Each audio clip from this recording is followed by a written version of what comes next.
Good morning. I'm Councillor Jennifer McKelvey, and I am the Vice Chair of the Scarborough Community Council. The clerk has confirmed that we have quorum, so I'd like to now call meeting 16 to order. Welcome, everybody. This meeting is being held using the city's WebEx technology with members and staff connecting by video conference or calling in. Because we are meeting remotely, we ask for your patience with any delays and technical issues. Members of the public can observe the meeting on YouTube. We currently have several registered speakers who have been connected to the meeting by audio. The list of speakers can be viewed online by visiting the Scarborough Community Council page at toronto.ca/council and clicking the speakers box for today's meeting. I would also like to request that staff keep their video turned off unless they need to speak or answer questions. This will make it easier for the chair and those who are watching on YouTube to observe the members as they participate in the debate on each item and during the votes. If there are any visiting members of council attending the meeting today, I would like to encourage you to turn on your video so that I know you are present and the chair can give you the opportunity to ask questions of staff or speak. This will also assist in the clerk staff in recording members' attendance for the minutes of the meeting. I also ask that all members and staff keep their microphones on mute unless you need to answer a question or speak. If the members do wish to speak on an item, please make sure your video is on and raise your hand, or unmute your mic and indicate your intention to speak, and the chair will create a speakers list.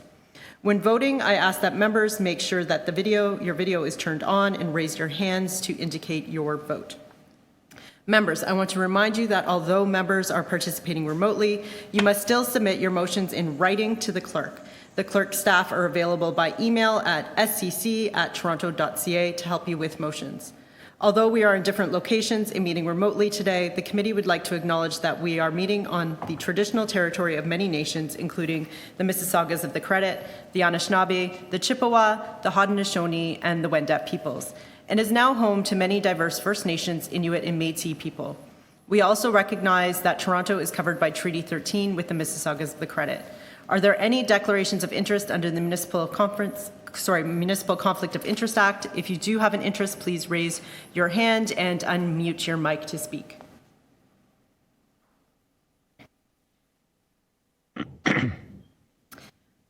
Great. Seeing none, we now need a motion to confirm the minutes from our last meeting on June 19th, 2020. Moved by?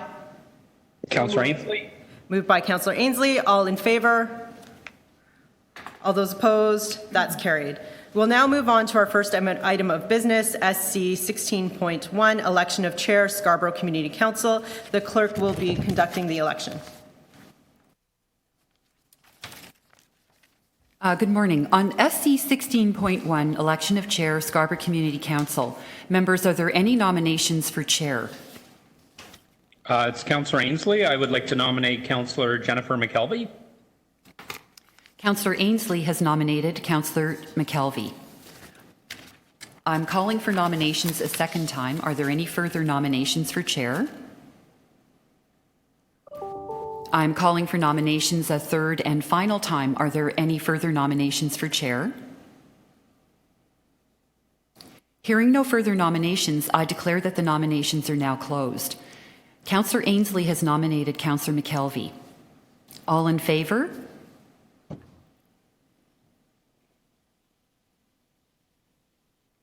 Any opposed? That's carried.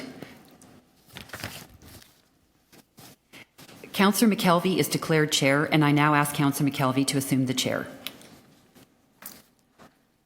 Thank you. Thank you to the committee for this honour. As chair, I'd like to introduce a new item of business as my first act. I would like to introduce the election of vice chair of Scarborough Community Council.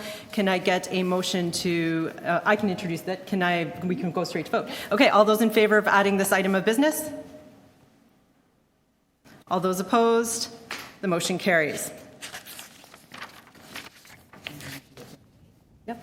We will now move on to our second item of business, which is election of Vice Chair, Scarborough Community Council. Members, are there any nominations for Chair? Councillor Ainsley, I'd like to nominate Councillor Cynthia Lai. Councillor Ainsley has nominated Councillor Cynthia Lai. I'm calling on nominations a second time. Are there any further nominations for Chair? I am calling on nominations. Point of order, Council Chair. It should be Vice Chair. Oh, sorry. Okay, I'm reading the script from the morning. I am calling on nominations a second time for vice chair. Are there any nominations for vice chair? I'm calling on nominations a third and final time. Are there any further nominations for vice chair? Hearing no further nominations, I declare that the nominations are now closed. And Councillor Cynthia Lai is declared vice chair, and she's already shown that she's extremely thorough. And I now ask that Councillor Lai, is there anything you wanted to say before we continued on? Thank you, Madam Chair. Did we vote on that? Do we have to vote for that? You have to. Yeah. Okay, you're right. Sorry, I'm following the script from the morning. Okay, all those in favor? Any opposed? The motion carries. And now we can declare you as the vice chair. Is there anything you wanted to add? Well, I just want to thank you for the honor from all my colleagues on Scarborough Community Council. Thank you so much. Okay, thank you, Councillor Lai. Items 16.2, 16.3, and 16.4 are timed for 9:30. We will come back to those items immediately following the agenda review. We will now do the agenda review. Item 16.2 is a request for fence exemption at 18 Fulham Street. No, 5. We're jumping to 5. We'll just jump to 5? Okay. So we'll jump straight to 16.5. So 320 McCowan Road, zoning amendment, preliminary report. Ward 20, Councillor Crawford. I'll move staff recommendations, please. All those in favor? All those opposed? Item carries. The next item is item 16.6, residential demolition, 1478 to 1480 Kingston Road, Ward 20. Councillor Crawford. Thank you, Madam Chair. I'll move item number 3, which is to demolish but with conditions.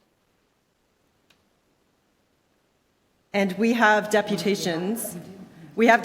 So we will hold that in your name. Sorry, I'm just getting the speakers list here. So we will hold that and then take that afterwards. Item 16.7, residential demolition, 4019 Sheppard Avenue East, Ward 22.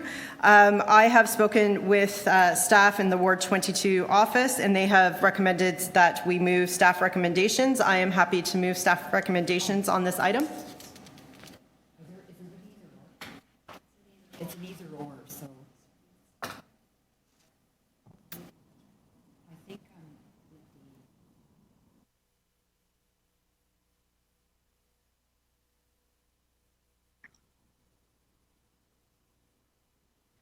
Thank you. So we're moving recommendation 1, that we approve the application to demolish the residential building with the following conditions. All those in favor? All those opposed? Item carries.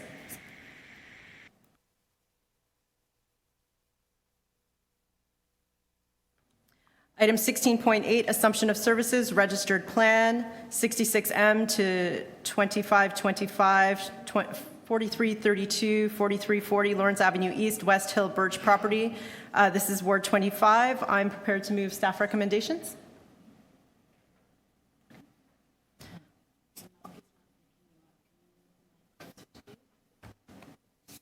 Been told I have to move closer to the mic. Okay, 16.8, I am happy to move staff recommendations. All those in favor? All those opposed? Item carries. Likewise, item SC 16.9, assumption of services, registered plan, 66M to 2489 to 6500, 6550 Lawrence Avenue East, Mattamy Lawrence Limited. I move staff recommendations. All those in favor? All those opposed? Item carries.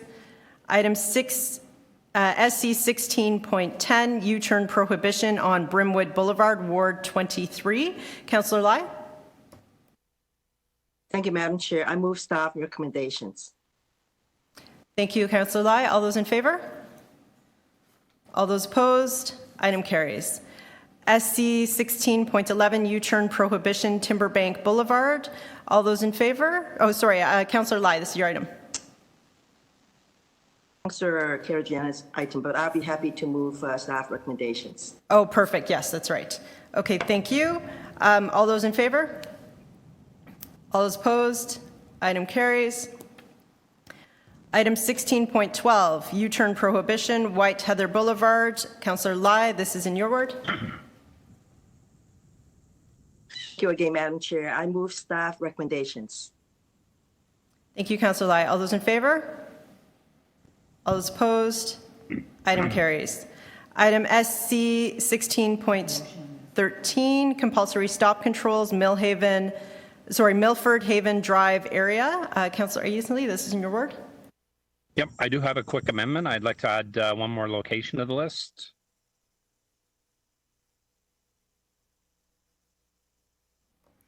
Okay, thank you, Councillor Ainslie. Any additions? Okay, we can vote on the item. All those in favor of the amendment?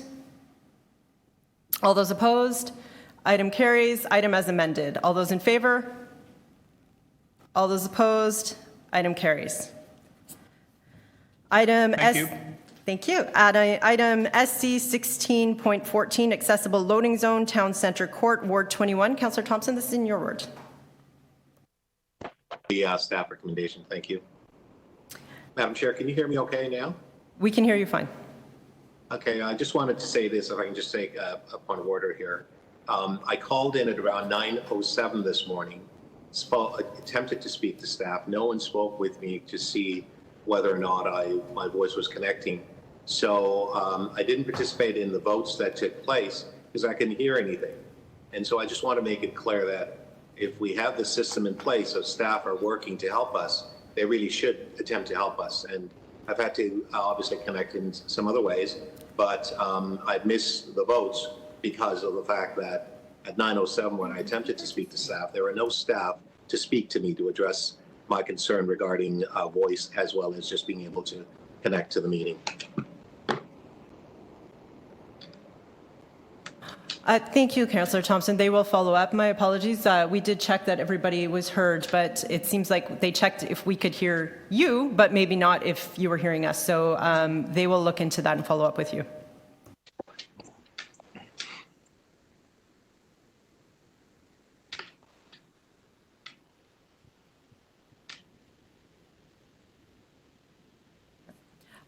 Thank you, Councillor Thompson.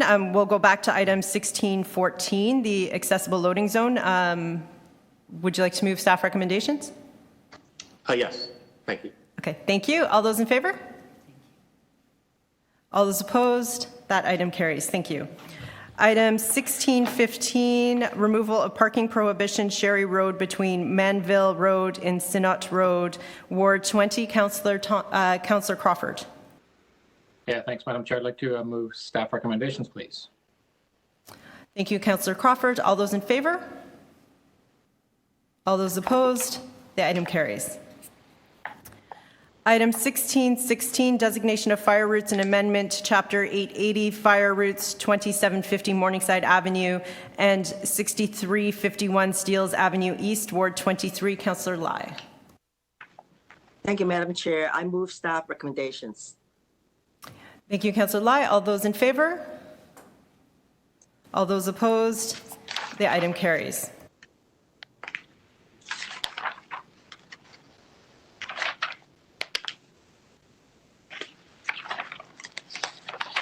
Okay, we will now go back to the agenda. We have 4 items remaining. There are deputants on all 4 items. The first item is SC 16.2. Request for fence exception 18 Fulham Street in Ward 23. The speaker is Mo Latif. Do we have? Okay. Great. Okay, great. You have 5 minutes. If you can see the screen, the 5 minutes clock is appearing on the screen. I will also give you notice at 20 seconds remaining.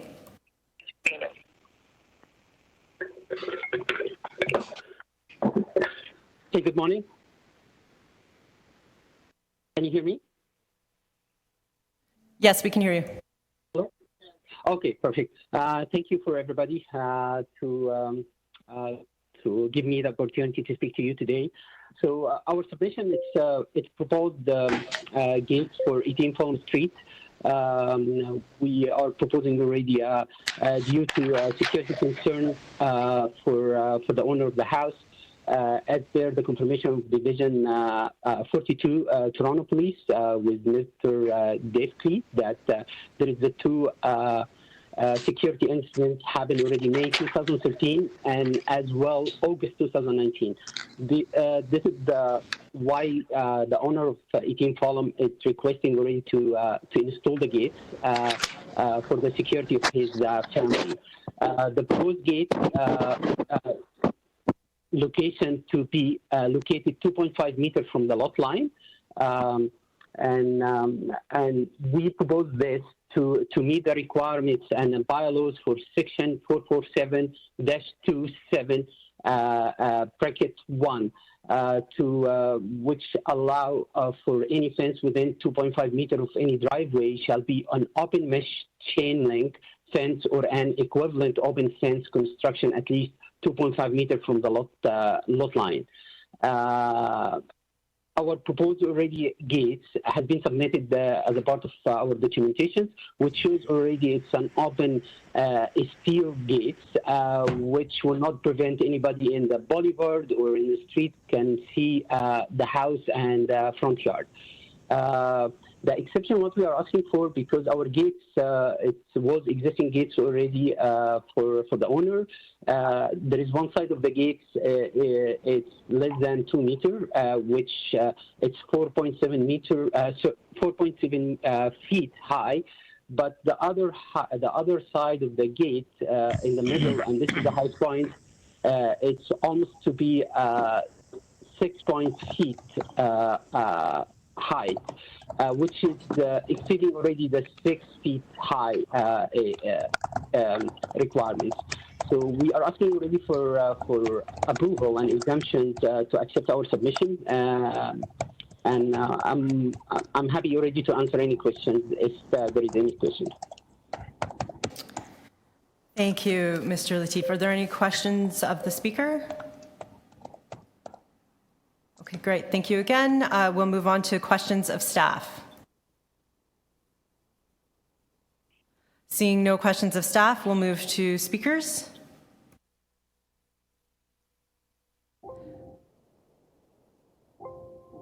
Councillor Lai? Madam Chair. Yes. I will be supportive of this application because the applicant has made adjustments to the location of the original fence, and we had a virtual meeting with their representative, and they agreed to move the fence back 2.5 meters from the front lot line, and in doing so would meet the city's bylaw allowing the fence or the front gate up to 6 feet in height. So this exemption is for the design on the gate, and that was a maximum height of 7 feet.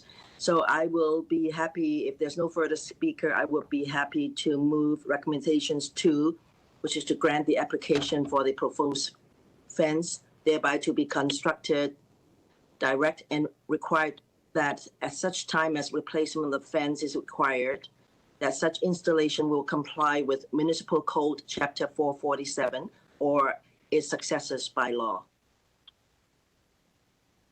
Okay, thank you, Councillor Lai. Any other speakers? Seeing none, we can vote on the item. All those in favor? All those opposed? The item carries. Thank you.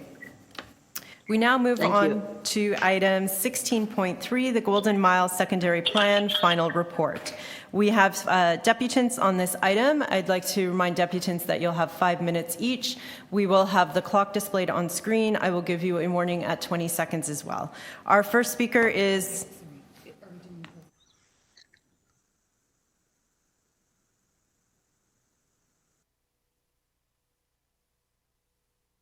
Okay, thank you. I've just been informed there is a presentation from staff. Would you like the presentation of staff first and then the deputy? Okay, great. Yes. Okay, perfect. So we'll move to the staff presentation. Good morning, ladies and gentlemen. Madam Chair, it's Paul Zuliani, Director of Community Planning, Scarborough District. Madam Chair, members of Scarborough Community Council, I'm very proud to present to you today the final report on the Golden Mile Secondary Plan. This journey started with the public funding of the Eglinton Crosstown LRT. At that time, Council directed staff to study nodes along the avenue for transit supportive intensification. We commissioned a prominent team of private consulting firms to study the area, and together with a multidisciplinary group of staff experts, we developed a framework that was the subject of significant community and landowner consultation. This study is the culmination of 4 years of work, and it is now time to implement the vision. The vision is to create a connected, accessible, diverse, complete, and livable mixed-use community. One that includes a balance of uses, including residential that will have market and affordable units, commercial services, and employment, all supported by community services. We have a blank slate here and an opportunity to create a great place and destination. And this plan sets out the principles to get it right. The plan is comprehensive, yet ambitious. 2.6 million square meters of development, 24,000 new homes generating up to 45,000 people, which is half the size of Pickering, our neighbors to the east, and 19,500 new jobs. The level of transit intensification is significant, yet balanced, with up to 60 new tall buildings, 70 mid-rise buildings, 9 new parks, and new roads and cycling lanes for connectivity. I am now happy to hand this off to Emily Codwell, the planning lead on the project, for a brief explanation of the plan for councillors and the public. We also have our full interdivisional team here to answer any questions. Thank you, and to you, Emily. Thank you, Paul. Good morning, Madam Chair and members of Scarborough Community Council. My name is Emily Caldwell, and I am the project lead for the Golden Mile Secondary Plan study. On behalf of the Golden Mile team, I will be presenting some of the highlights of the Golden Mile Secondary Plan, along with my colleague Andrew Au from Transportation Planning. The Golden Mile team would like to acknowledge and thank Councillor Thompson and Deputy Mayor Councillor Crawford and Deputy Mayor Thompson for their involvement in the Golden Mile journey, as well as Deputy Mayor Min Wong and Councillor Bradford. We would also like to thank the clerk staff. Your assistance as the DJ for today's slides is much appreciated. Let's get started. Rosemary, all set. Next slide, please. Thank you. The plan area consists of 113 hectares, generally along Eglinton Avenue East, between Victoria Park Avenue and Birchmount Road. Over 105 hectares are located within the Scarborough district, with approximately 4.5 hectares west of Victoria Park Avenue within the North York district. The plan area includes 5 of the Eglinton Crosstown LRT stops. Next slide, please. The Golden Mile has undergone several periods of growth and change, including a time of predominantly agricultural uses, the Bomb Girls era, the Golden Mile of industry, and the current landscape of auto-oriented retail and industrial uses. With the construction of the Eglinton Crosstown LRT comes many new development proposals for the Golden Mile. Next slide, please. New development will be guided by the secondary plan, which is informed by the vision and guiding principles for the Golden Mile. The vision for the plan area is for a complete, livable, connected, responsive, prosperous, and resilient mixed-use community that includes a balance of uses. We're talking about residential, commercial, and employment supported by community services. Next slide, please. The secondary development in the Golden Mile, bear with me for a second. The secondary plan area is a large area. It is broken down into 4 districts based on the geographic locations, as well as the existing and future land uses. They are then further broken down into 8 character areas defined by more specific land use, built form, and public realm objectives. We will highlight some of the character areas in the next few slides. Next slide, please, Rosemary. Thank you. Development in the Golden Mile Commercial Gateway will provide a vibrant public realm, including a park that will reflect and celebrate the heritage and the existing commercial nature in the area. The greatest building height in the plan area will be located in the Golden Mile Commercial Gateway, near the intersection of Eglinton Avenue East and Victoria Park Avenue. Next slide. Development in the mixed-use transit nodes will be designed as the centers of activity along Eglinton Avenue East and will contribute to the creation of a green and vibrant commercial main street along the EC LRT corridor. The character area will include buildings with some of the greater height in the plan area located near the EC LRT stops. Next slide, please. Adjacent to the character areas described in the previous slides, there are 3 transition areas that will be anchored by new parks and developed as mostly residential areas with appropriate transition to the surrounding parks and open spaces, neighborhoods, and employment areas. Directions for development in 3 other character areas, including the East Park mid-rise and tall building community, the employment area, and the Victoria Park Avenue O'Connor Drive intersection area, are also provided for in the secondary plan. Next slide, please. New development in the plan area presents an opportunity to build on and enhance the existing streets, parks, and open spaces, and create a new pedestrian and cycling-friendly public realm to support a growing residential and employment population. The public realm policies provide directions on creating an interconnected network of open and inviting spaces that all users can enjoy. Next slide, please. Rosemary, all set? Thank you. The plan area will include 9 new public parks totaling approximately 11 hectares, which will be strategically located to achieve an even distribution and integration with the overall public realm network. The West, Central, and East districts will each include a community park, local parks, and parkettes to ensure a range of park sizes and functions. The employment district will have at least 1 park to provide open space amenities for workers. Next slide, please. My colleague Andrew Au from Transportation Planning will now walk you through the next few slides. Good. Thank you, Emily. Good morning, Madam Chair and Scarborough Community Council. I'll be providing a quick overview of the mobility policy in the secondary plan. Secondary plan was informed by the Golden Mile Transportation Master Plan. The Transportation Master Plan is a lengthy document, so we included an executive summary of it in the staff report under attachment 4.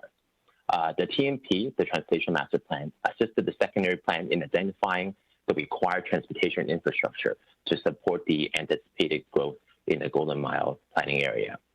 Overall, the focus of the mobility policy is developed with a complete street approach, really focusing on improving the access and ensuring a range of travel choices for people living and working in the planned area.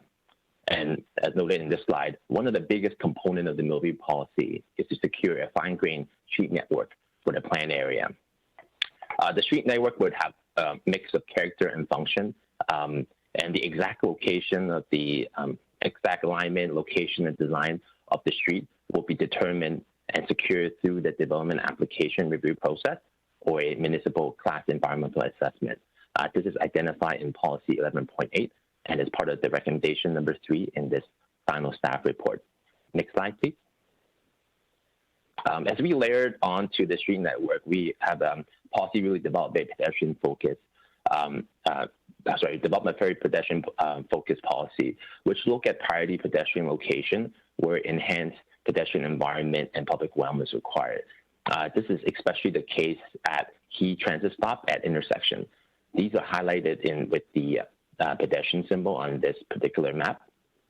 At these locations, the street design would create a safe and inviting space for pedestrians that further encourage walking as a desirable choice to move to and through the planned area. Next slide, please. And the mobility policy also focused on the cycling network. The cycling plan would provide one of the most robust local cycling network in Toronto. There'll be 13 dedicated cycling routes, which equates to about 9 kilometers of dedicated cycling facility. The intent of this robust cycling network is to provide people that live and work in the planned area and also the surrounding community a convenient and attractive cycling network to reach their destination. Next slide, please.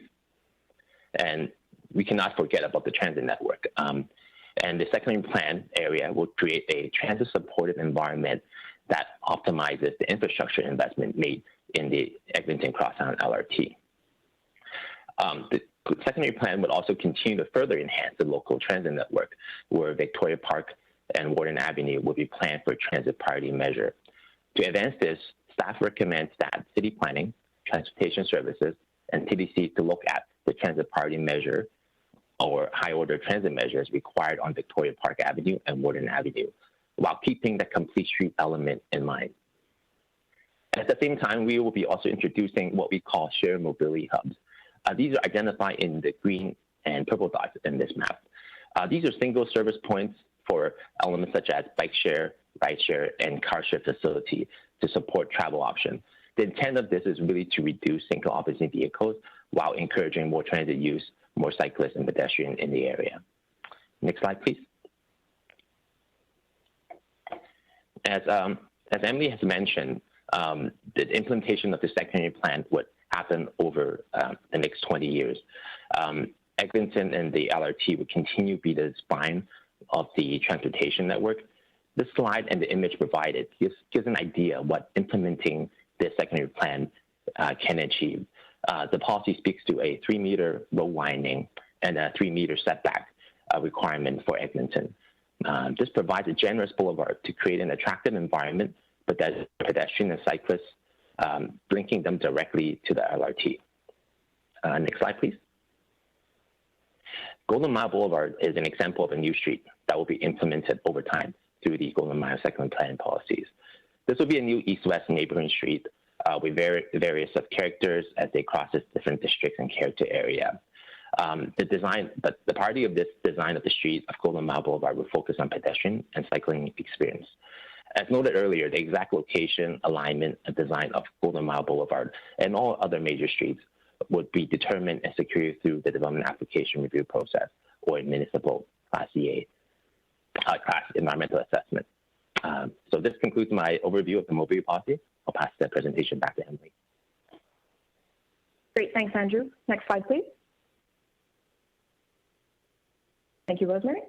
The plan promotes diverse, transit-supportive, and contextually appropriate built form. Development will provide a variety of building types and a variation of building heights, up to 30 stories in the mixed-use transit nodes and 35 stories in the Golden Mile Commercial Gateway, and will support appropriate transition to parks and open space areas, neighborhoods, and employment areas. Low-rise buildings are permitted at appropriate locations.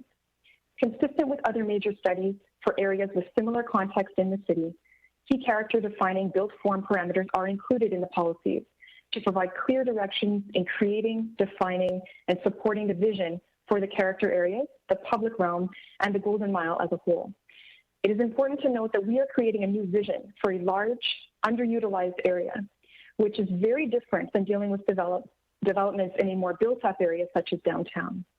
It is important to identify these key built form parameters at the policy level to establish a built form vision and a new context for future development that will make the Golden Mile unique.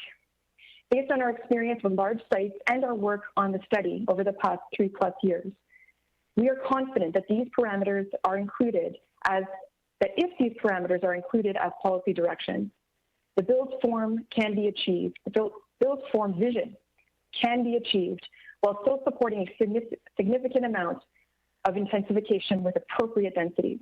The plan requires a high-quality public design. Let me slow down for a moment. The plan requires a high-quality design in the public realm and private development throughout the plan area, with the greatest emphasis on the areas surrounding the key structuring elements, such as the Eglinton Victoria Park Gateway, the transit nodes at the EC-LRT stops, the new parks of the existing and new streets. Additional guidance on the implementation of the policy directions is provided in the Golden Mile Urban Design Guidelines, with greater details on the design of the public realm and built form for individual sites or projects. Next slide, please. Thank you.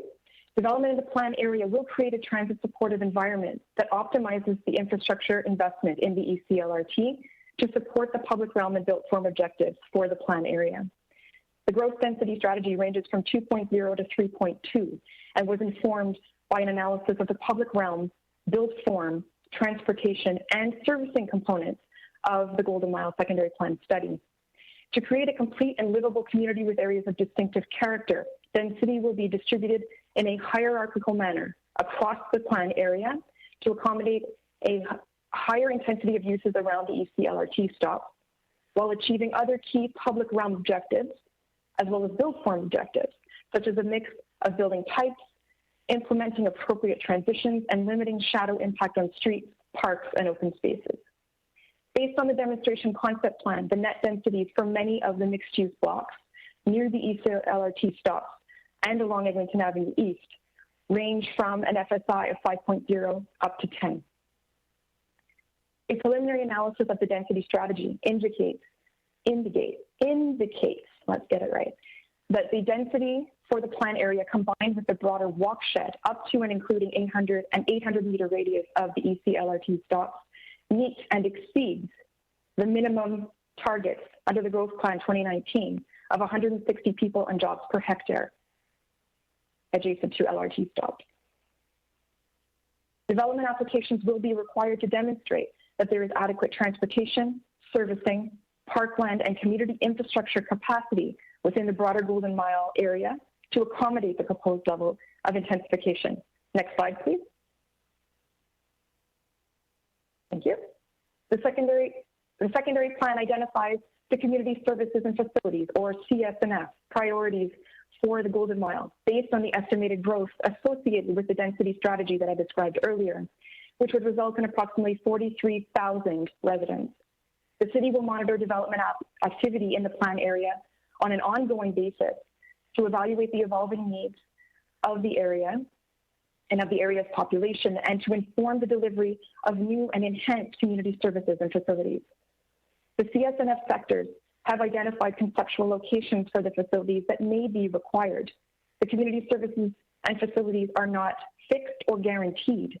This allows for future flexibility, including potential changes to the service delivery requirements for the various sectors.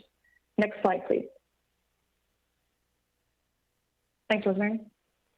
The Golden Mile is expected to transition into a complete community over the next 20 plus years. This secondary plan was developed over the last 3 years in consultation with the community and the landowners in the area, as well as other stakeholders. The secondary plan that you are considering today is a comprehensive planning framework, or roadmap, if you will, to creating a complete community. The vision for the Golden Mile and the application of the policies in the secondary plan would result in an expanded and enhanced public realm that celebrates the area's history and heritage, improved connectivity for all modes of transportation, areas of distinct character with a mix of building types and a variety of building heights, appropriate levels of density, and community service facilities. Highlights of the full build-out condition based on this plan include 9 new public parks, 17 new or reconfigured streets, 13 streets with dedicated cycling facilities, connections to the Meadoway, potential POPs and public art locations, community service facilities integrated into development, including new schools and childcare centers, over 60 tall buildings, over 70 mid-rise buildings, over 2.6 million square meters of gross floor area, 24,000 residential units and approximately 43,000 residents, and over 19,000 jobs. This concludes our presentation. We look forward to Council's support for this comprehensive plan, and we also look forward to working with the community, the landowners, and other stakeholders to begin the next chapter of the Golden Mile story. Thank you for your time. The Golden Mile team is available to answer any questions or provide clarification if necessary. Thank you for your presentation. I think we're going to move to deputants and then move back to questions of staff. So our first deputant is Mr. Larry Watmore, Chairman of Scarborough Community Renewal Organization. Again, a reminder to deputants, you have 5 minutes, and I will try to give you the 20-second warning.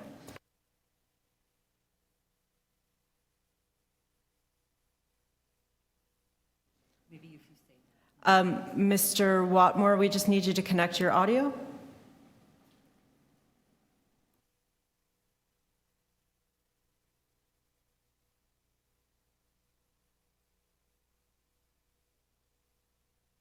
Now.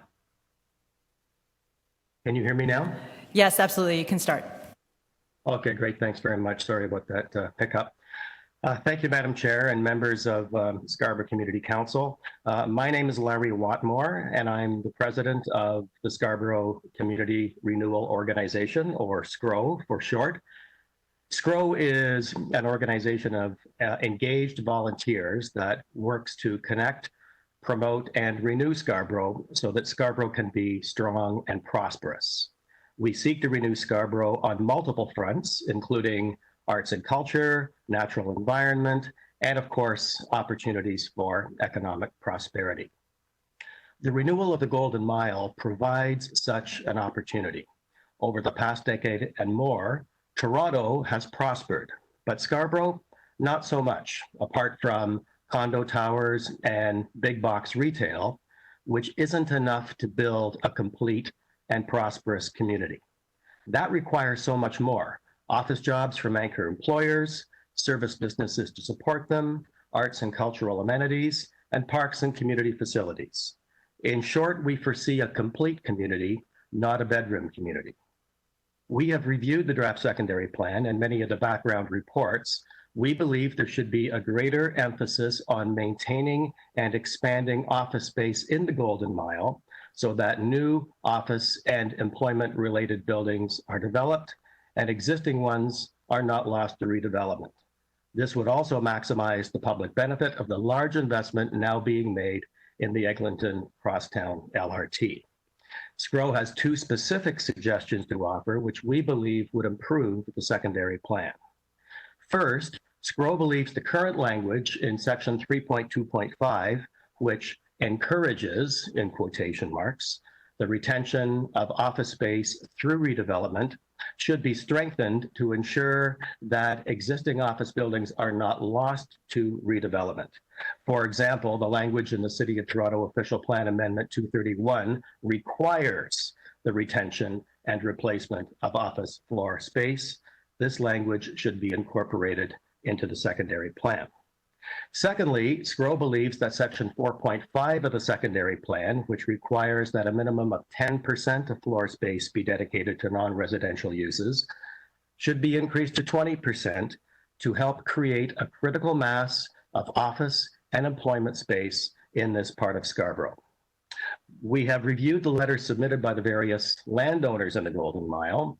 We're disappointed to see the desire of some landowners to reduce the amount of non-residential floor space or to allow residential uses on employment land areas south of Eglinton Avenue.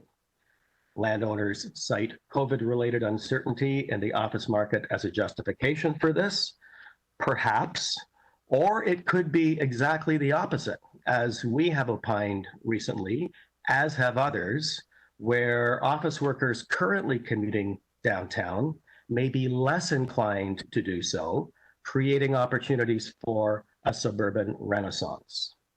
Nobody knows for sure at this time, but we believe it would be a mistake to allow short-term transactional thinking by current landowners to be the catalyst for a secondary plan that's meant to guide development in the Golden Mile for the next 30 to 40 years. Because once these lands are developed as condos, opportunities for more inspired developments later on will be foreclosed. Let's not do this. This is a transformative opportunity for the Golden Mile. Let's make sure this renewal includes a full suite of community enhancements, including employment lands offering a wide range of employment opportunities for the thousands of new and existing residents who will be there. Thank you for the opportunity to speak, and I'm happy to take questions. Thank you. Are there any questions of the deputant? Councillor Thompson, Madam Chair. Okay, Councillor Thompson. Yes, thank you. Good morning through you to Mr. Wetmore. Thank you very much for your presentation. You and I have spoken at some length about the 2 points that you have raised. Is it your view at this particular point in time that not enough is being done to address the issue with respect to, you talk about the 10% floor space for non-residential use, and you suggested that 20. Is 20 sufficient? 20%? Well, I mean, it's hard to be precise on something like this, not being an expert in this area, but we believe, first of all, that 20% is desirable and achievable over the long run, and that would create the kind of critical mass that's needed for this to be a vibrant employment area. And if I'm not mistaken, something in that order of magnitude is what has been approved in other secondary plan areas in recent years, including the Celestica lands and the Christie lands in Etobicoke. This being a nodal development area for Scarborough, we believe that this area, this redevelopment needs at least 20% to become a complete community rather than just a bedroom community. Thank you. So those are the two concerns that you have. Are you satisfied with respect to the community benefits? And I know that's an ongoing discussion, but are you satisfied with respect to the direction that's going, the involvement, for example, of the United Way and the collective of community groups and organizations who are very active with respect to the need for the community facilities as such? Are you satisfied with that approach? We've been following the work of the folks in the Victoria Park Hub regarding this, and we're certainly very supportive of the initiatives that they've put forward. And I believe they have written to Community Council regarding this. And I took a look at their letter yesterday or the day before, and we support that. Right. And so part of the concern of SCRO is that we don't want to see this new and complete community that's being proposed essentially become a bedroom community. We want to make sure that it's fully vibrant, and that's the rather contentious issue and or concern that you have, your membership of SCRO have with respect to the plan at the moment. Yes, this really is a transformative opportunity, and we think we would be underperforming if we do not provide a really strong emphasis on employment opportunities in the Golden Mile for the reasons that I indicated in the deputation. Right. Okay. So you don't want to see a concrete jungle just consisting of condos and apartment buildings and minimal amount of employment opportunities. You want to see a much more wholesome, fulsome community. Definitely. Okay. Thank you very much, Mr. Whitmore. Okay, thank you. Any additional questions Thank for you, the Madam Chair. deputant? Okay, seeing none, we'll move to our next deputant, which is Michelle German, Vice President, Policy and Strategy, Wood Green. Hello, can you hear me? Yes. Oh, great. Well, thank you all for having me, and thank you for the introduction. I'm just speaking today on behalf of Wood Green Community Services. For those of you who don't know us, we've been around for just over 80 years and provide really a full basket of services to residents in the East. Today, we work across 37 locations, providing affordable housing, employment and social services, workforce development, childcare and mental health support, to name a few, and see just around 40,000 clients per year. One of our sites is at the intersection of Victoria Park and Eglinton, where we currently provide employment and workforce development programming alongside a series of other services for newcomers and youth. And our site is one of the ones that will be redeveloped in the coming years. Since 2018, we have come together with partners from across the sectors, including 20 local agencies that comprise the Golden Mile Impact Network Steering Committee, who have submitted a letter included in your package today, and members of a multi-sector inclusive local economic development, we refer to as ILEO, table chaired by the United Way and BMO. As you all know, we've really all galvanized together with the city around the Golden Mile because we believe that it will be a shining example of how a collaboration between private, public, philanthropic, and institutional sectors can demonstrate and leverage development to realize a vision for community-led innovation. As one of the community agencies actively engaged in this process, we really just wanted you to hear from us directly that we're supportive of the secondary plan and are fully invested in the delivery of economic development related programming, delivery of social services, and of course, the development and management of new affordable housing in this neighborhood. So as this project proceeds, we look forward to working with the city to realize this bold vision. Thank you. Thank you. Are there questions of the deputant? Councillor Thompson. Okay, Councillor Thompson. Thank you. Good morning, Michelle, and thank you so much for coming forward. And I've read the communications, and I know that the work that's been done with respect to the Golden Mile Impact Steering Committee I just wonder if you could maybe just elaborate a little bit on that in terms of informing the members of Community Council, the processes that has taken place in terms of contact with staff, as well as the overall contribution of involvement with respect to the community, just recognizing that I would say that the community, the impact group has gone sort of from beginning to where we are now in support of the plan, that you have been fully immersed and involved in terms of the whole process. If you can just maybe just walk us through that, please. Absolutely. And I hope you'll all forgive the caveat that I'll put that I personally am not at this table. So I have my notes. And if you want to go super deep, we can follow up. So the steering committee, since the beginning of fall of 2018, have engaged in over 20 organizations who serve the Golden Mile and surrounding neighborhood improvement areas.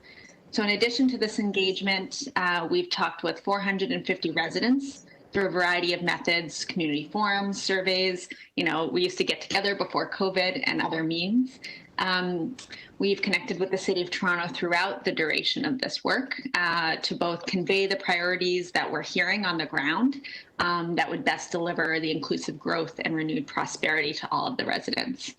So 3 of the themes that seem to come up time and time again, and will surprise no one, are access to affordable housing, economic opportunities, and community spaces and services. And what else would you like me to speak to? No, that's really helpful. I just wanted to make sure that members of committee are fully aware as to the full engagement of as part of the process that we put in place and the work that's been done. And while you may not have been at the table, you're fully aware as to what has transacted and the process. I just want to make sure that you are able to demonstrate members the community involvement. And I think that you've done so with respect to the points that you just made. So that's very helpful. Thank you very much. Great. Thank you for having me, and thanks for probing on that. Yeah. Thank you, Councillor Thompson. Are there any additional questions of the deputant? Okay, thank you very much, Ms. Germain. The next presenter is Mr. Mark Flowers, Davies Howe. Can you hear me all right? Yes, thank you. You have 5 minutes. All right, thank you. Yes, my name is Mark Flowers. I'm a lawyer with Davies Howe, and I represent the owner of 1941 Eglinton Avenue East, which is currently occupied by Scarborough Nissan. 1941 Eglinton is approximately 2.9 acres, representing roughly 3/4 of the 4-acre block at the southeast corner of Eglinton and Warden, bounded also by Prudhomme Gate on the east and Civic Road on the south. Within the subject block, there are a total of 4 privately owned parcels, as well as a small parcel of land owned by Metrolinx. We understand our client is authorized to represent all of the other private landowners within the block and that they support our submissions. Our client's planning consultant Goldberg Group submitted a written planning opinion to Community Council early last week, identifying various concerns with the proposed OPA and secondary plan and supporting the landowner's primary requests. Namely, that the proposed secondary plan be revised to provide for residential permissions in the context of mixed-use redevelopment within the block, and that permitted heights and densities for the block be increased to align with the significantly greater heights and densities contemplated on the north side of Eglinton, immediately opposite. Starting with land use, whereas the proposed secondary plan envisions transforming this higher order transit corridor from its current landscape of auto-oriented retail and industrial uses into a mixed-use transit-oriented community, the plan inappropriately limits the uses within the subject block to employment uses only. And to be clear, when I say employment uses, we're not talking about large-scale manufacturing or industrial employment generating thousands of jobs. We're talking about retail and office uses. Such uses are fully compatible with residential uses, and indeed the properties on the north side of Eglinton, immediately opposite, would have permissions for residential, retail, and office uses. We've reviewed the staff report. We don't see anything in the report that indicates why residential uses would not be appropriate within the subject block. On the contrary, there are no heavy industrial uses in the immediate area that would create potential compatibility concerns. The uses on the south side of Civic Road, for example, east of Warden, include a city water tower and a series of smaller automotive uses, some of which are related to existing uses within the subject block. Further, as the Eglinton-Warden intersection will have an LRT station, and Warden Avenue itself is identified in the plan as one of only 2 north-south transit priority segments, the subject block is an ideal location for higher density mixed-use development, including residential uses, to support the significant investment in public transit infrastructure. The only reference we could find in the staff report that speaks to the limited employment land use permissions is the statement that, and I quote, "The land use strategy for the Golden Mile will maintain the existing land use designations in the official plan." And with respect, that is no justification to preclude residential permissions within the subject block. The proposed plan itself recognizes that the area is being transformed from its current state, working with what Mr. Zuliani referred to this morning as a blank slate and what Ms. Caldwell characterized as creating a new vision. Thus, to simply rely on an existing employment area land use designation without any consideration for introducing residential permissions represents a flawed approach to planning for this important block. The city is certainly not bound by the existing employment designation, recognizing that the block is not identified as a provincially significant employment zone. Further, there's a relatively recent precedent within the immediate area where the city itself redesignated lands at the southeast corner of Eglinton and Pharmacy from employment areas to mixed-use areas through OPA 231. Turning to heights and densities, the proposed secondary plan would limit the subject block to mid-rise buildings of between 5 and 11 stories with a maximum density of 2.5. And by contrast, on the north side of Eglinton, the density proposed is as high as 3.2 with permission for tall buildings upwards of 30 stories. There is no apparent justification for limiting the heights and densities for the subject block as proposed, being adjacent to a planned major transit station and with no low-density residential area anywhere nearby. Rather, we suspect the only reason why staff is proposing such low heights and densities on the subject block is due to the employment designation, together with a recognition that while the site might attract some office uses, it is not going to attract the major tall office buildings we see along subway corridors or within the city centers. Thus, we request that Community Council endorse a direction to staff to revise the OPA and secondary plan as follows. First, to permit residential uses within the subject block as part of a mixed-use residential commercial redevelopment. And secondly, to significantly increase the permitted heights and densities within the block to better align with its location adjacent to a major transit station and immediately across the street from where high-density tall buildings are contemplated. Thank you for your attention. I'd be happy to address any questions. Thank you for keeping to time. Are there any questions of the deputant? Okay, seeing none, thank you, Mr. Flowers. Our next deputant is Mr. Andrew Everton.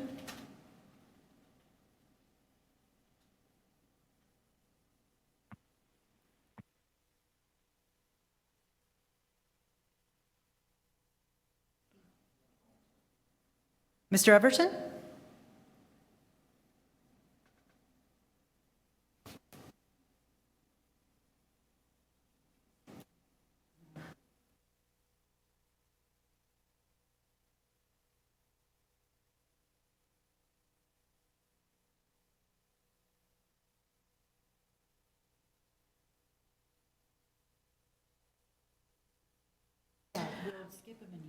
Okay, we'll move to the next deputant, Mr. Richard Domes.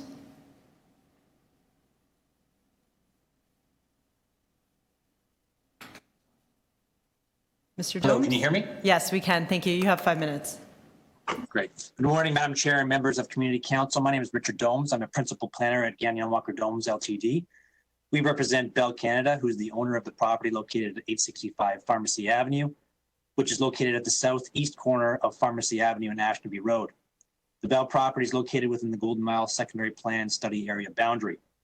The Bell property is currently developed with a 5-story central telecommunication toll and mobility switching building, a 500-foot high communications tower, a series of outdoor generators, and other underground communication infrastructure. The existing building, tower, and infrastructure are integral parts of Bell's communications network. The Bell property's facilities and infrastructure provide communication services that are utilized by emergency services, in addition to private, commercial, and residential uses. Pursuant to provincial policy, the Bell property is considered a major facility on account of its role and function as an essential telecommunications facility. A context plan and aerial photo of the Bell property enclosed as attachment 1A and 1B in our written communications to council, which I believe is identified as communication number 17 on this item. While Bell supports the city's overall initiative to update planning policies for the secondary plan and encourage mixed-use intensification along the Eglinton Crosstown corridor, Bell has outstanding concerns related to the secondary plan's lack of regard for the long-term use of the Bell property as a major facility, as well as the draft secondary plan's lack of appropriate recognition of the property's intensification potential. Mr. Zuliani, in his introductory statements this morning, indicated this is a blank slate. However, in the case of Bell, this is simply not the case. Of primary importance to Bell is ensuring that the structures and services operations are thoroughly considered and protected during the development of the secondary plan policy framework. In our opinion, the draft secondary plan does not appropriately consider Bell's major facility. This is evident through the lack of acknowledgement of this facility, both in terms of the policies and the maps of the draft secondary plan. Of particular interest are the various maps that propose a new conceptual street directly through the existing Bell building, tower, and structures. Given the long-term utilization of the Bell facility and infrastructure, this new conceptual street will not be achieved, and reference should be removed from the secondary plan completely. Further, the proposed alignment of the 27-meter new east-west street number 2 within the south limit of the Bell property will disrupt existing underground communications infrastructure that is critical to Bell's current and future use as a major facility. Notwithstanding Bell's intention for the continued use of the Bell property as a major facility, the subject site also represents a significant intensification opportunity on account of the site's proximity to the LRT, frontage on an arterial road, location within a major transit station area, and existing mixed-use area designation. As proposed, the secondary plan maps inappropriately restrict the Bell property's intensification potential for those portions of the subject site that are able to accommodate it. This is on account of the extensive series of public streets, pedestrian connections, and POPs on the Bell property, which significantly reduce the amount of land available to accommodate intensification commensurate with the Bell property's location within a major transit station area. To provide council with a visual representation of the constraints posed by the proposed secondary plan, I'd like to bring your attention to diagram on attachment 2 of our written correspondence. Through a review of this diagram, it becomes very clear that when the proposed planning overlays for the roads and other public spaces are paired with the retention of the Bell facility, they become a severe impediment to the intensification and development of those areas where intensification is possible. Further, although the Bell property is located in a character area that is intended to permit tall building development, the compounding effects of policies of the draft secondary plan severely restrict and may actually eliminate the ability of the Bell property to accommodate tall building built forms, including at the south limit of the property where the greatest opportunity for intensification exists. The secondary plan also identifies a maximum building height of 25 stories and a maximum gross density of 2.5 for the Bell property, which in our opinion represents an underutilization of the site. In conclusion, although Bell commends the city for taking initiatives to update the planning policies for the Golden Mile secondary plan area, Bell remains concerned with the insufficient regard that the draft secondary plan has made with respect to the Bell property, as it specifically pertains to the retention of the existing building, tower, and infrastructure in the long term, and the failure of the draft secondary plan to appropriately recognize the Bell property's intensification potential as a tall building site at a density that will optimize the significant investment made to local transit infrastructure. Given Bell's outstanding concerns, we respectfully request that Community Council refer the final report, including the secondary plan and design guidelines, back to city staff for further consultation with Bell. Thank you. Okay, thank you, Mr. Domes. Are there questions of the speaker? Questions, Madam Chair. Okay, Deputy Mayor Thompson. Yes, thank you very much. And thank you very much, Mr. Domes, for your presentation. Could you just help me to understand? You talked a little bit about the importance of the Bell facility. It's been there since I was a young boy and continues to be there. And you talked a little bit about, obviously, the benefits of that. Is there a plan for Bell long-term to look at changing the way that that particular site is currently being utilized? At this point, I mean, with the rate in which communications and technology improves, particularly over the last 20, 30 years, who knows what the future will have in store for us. But given this particular time, there is no intention on the part of Bell to remove, relocate, or significantly adjust the building and operations that are there today. Okay, thank you. You talk about, the plan seems to, or actually speaks to streets going through and pops and so on. The discussion with staff, those concerns were raised. Would I be correct to assume that? Yes, Bell's been a participant in the secondary plan process for the last several years, and they've written submissions, so. And so what was the response with respect to the concerns that you have? Because obviously these are major concern in terms of the pops and the public street going through and impacting your building. I don't understand the opportunity where there was no response to the questions that's been posed to our staff from Bell. Yeah, with respect to staff, there's been no significant. I'll be asking them questions later as well, but I just wanted to get a clearer understanding from you. Yeah, no significant traction from staff in respect to that, the concerns, particularly on the new conceptual street. Right. So we have just maybe under 2 weeks before this matter goes to council, depending on what happens here today. Do you envision that there's sufficient time for further discussion and dialogue to take place to ensure that the concerns that Bell has could be addressed? It's quite possible. It's quite possible that it can happen. Okay. Given the history of the last 2 years, I'm not sure it's going to happen, but I would say it's possible. Okay, that's very helpful. And thank you very much for answering my questions. I really appreciate that. I will be asking staff some questions around this and hoping to get further clarification. Thank you, sir. Thank you.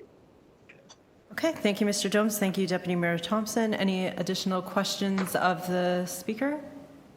Okay, seeing none, we move to our next deputant, who is Mr. Kevin Betchard. You have 5 minutes. And we need you to turn on your audio, please.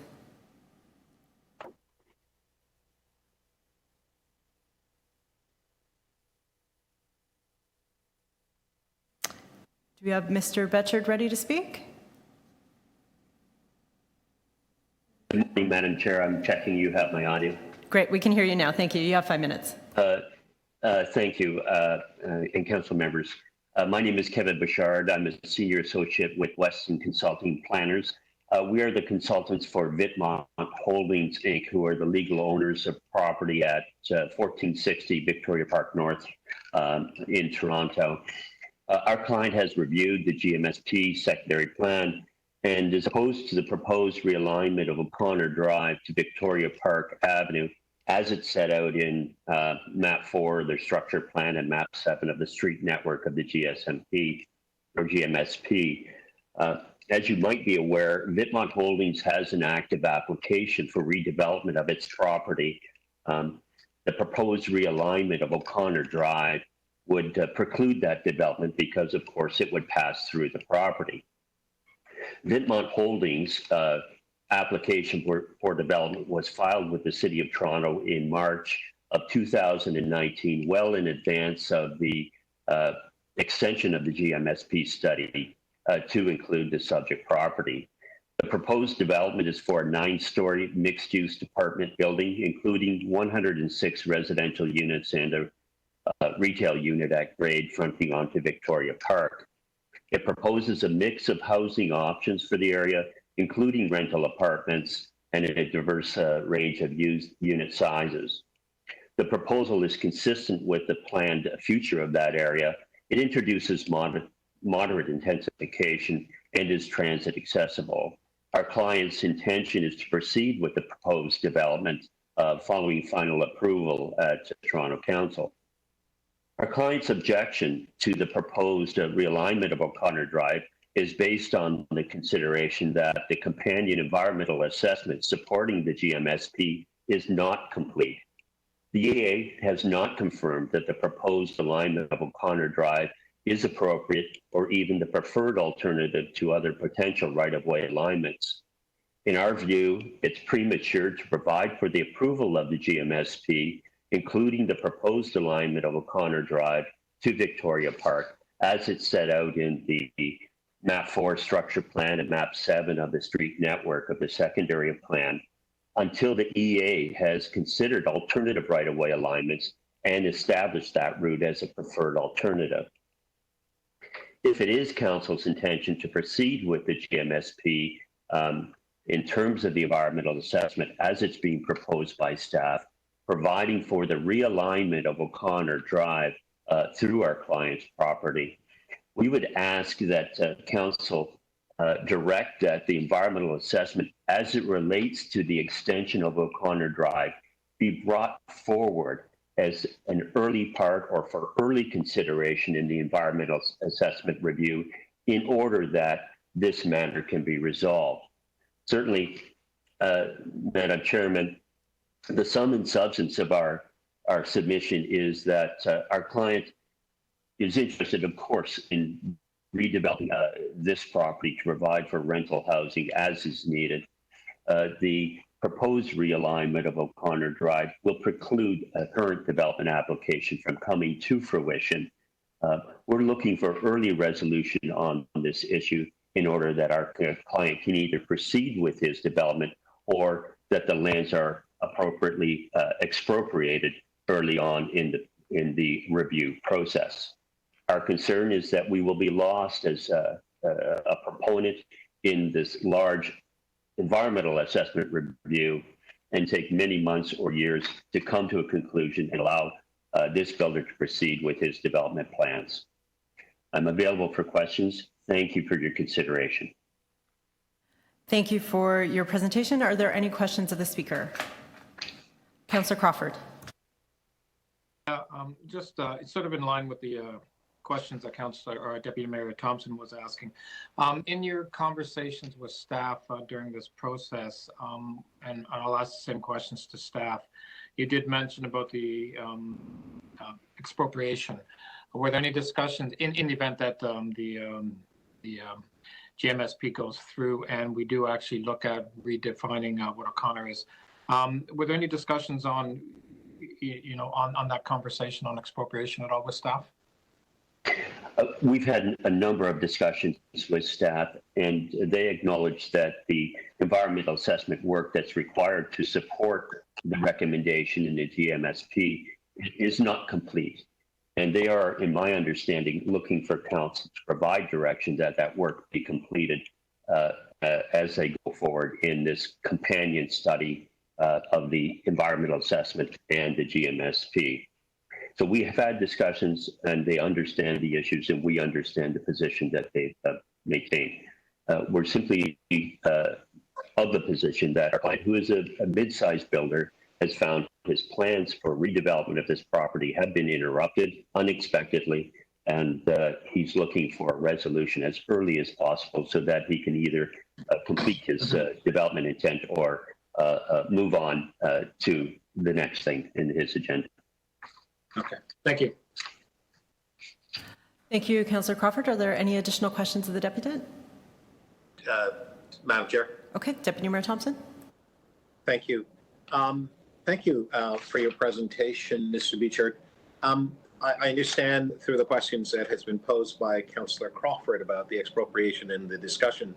I'm just wondering then on your, if we could set aside the impact that you have demonstrated to us based on your comments that this secondary plan could have on your client's property.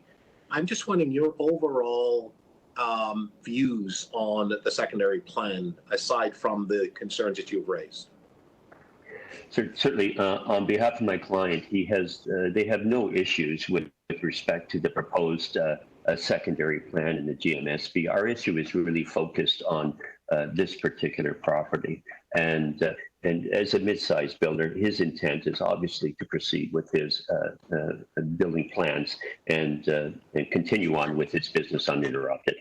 And simply, if we could find a resolution that works for everyone, we'd be content to move forward.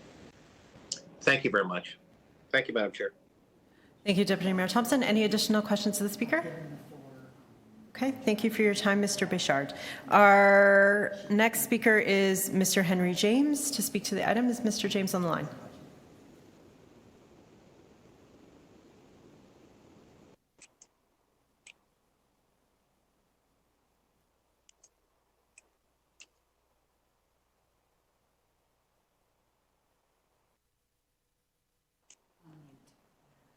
Mr. James, we just need you to unmute your microphone.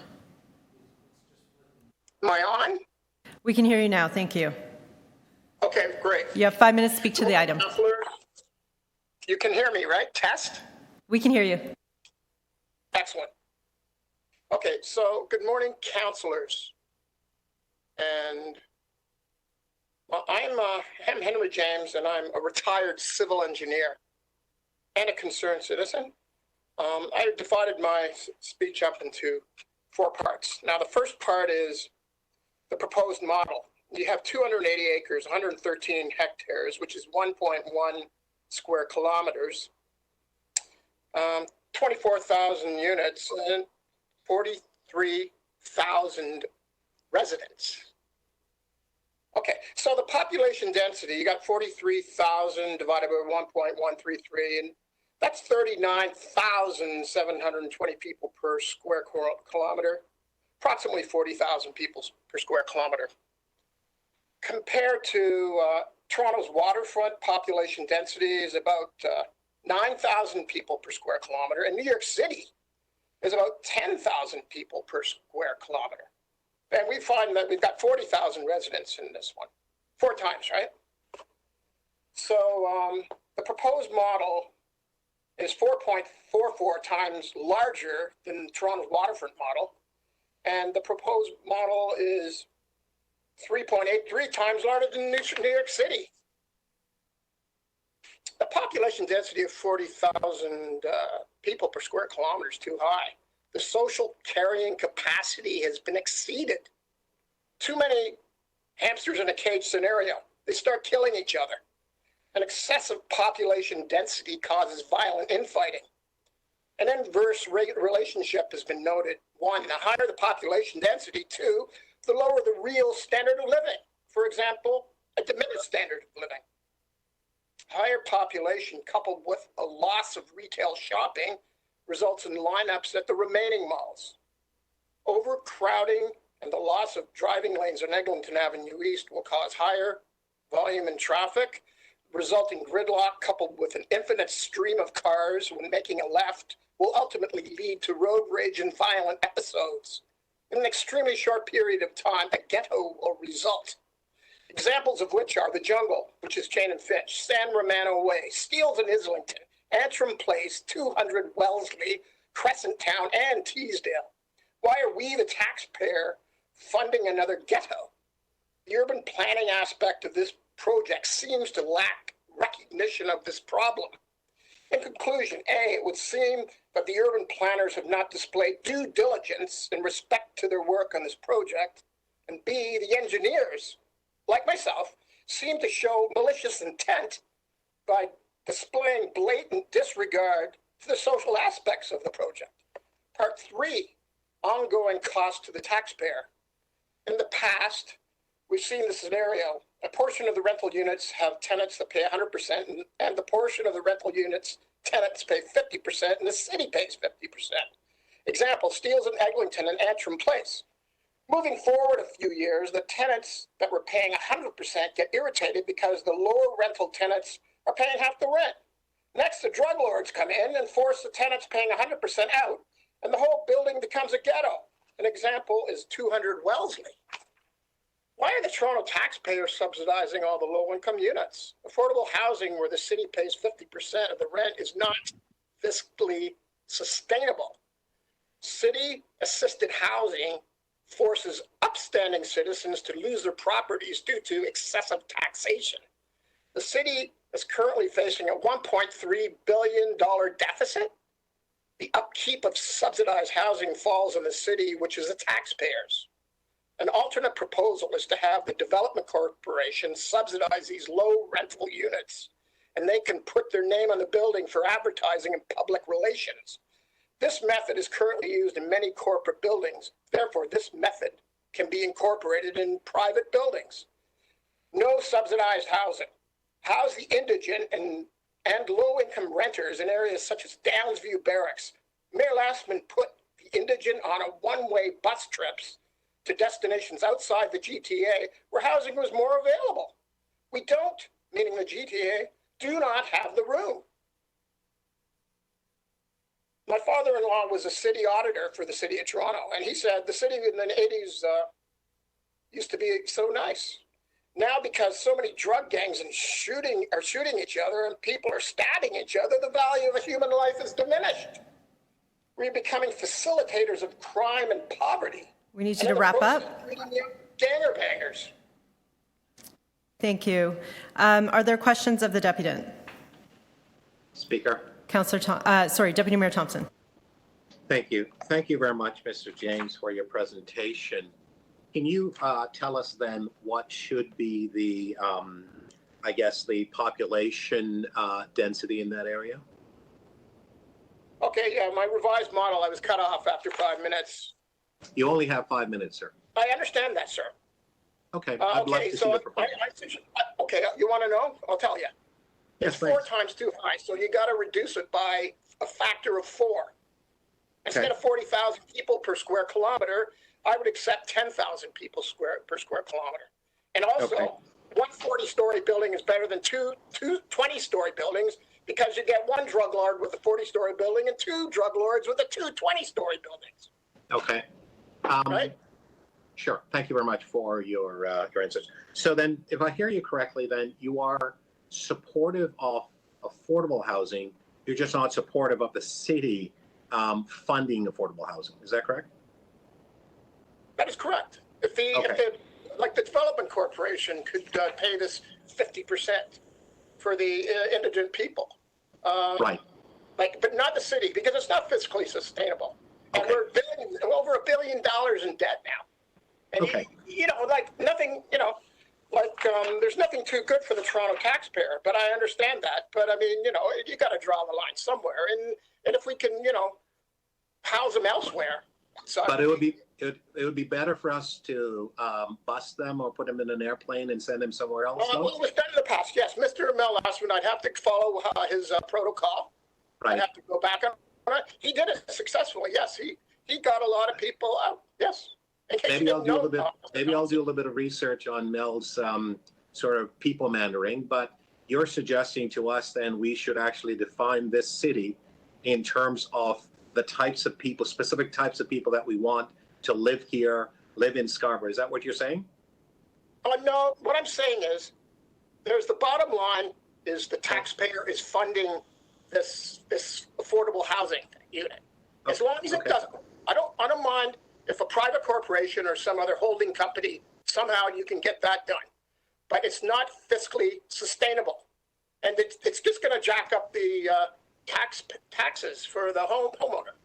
And they'll have to, leave and go somewhere else because of it's sucking the well dry. But once again, nothing is too good for the Toronto taxpayer.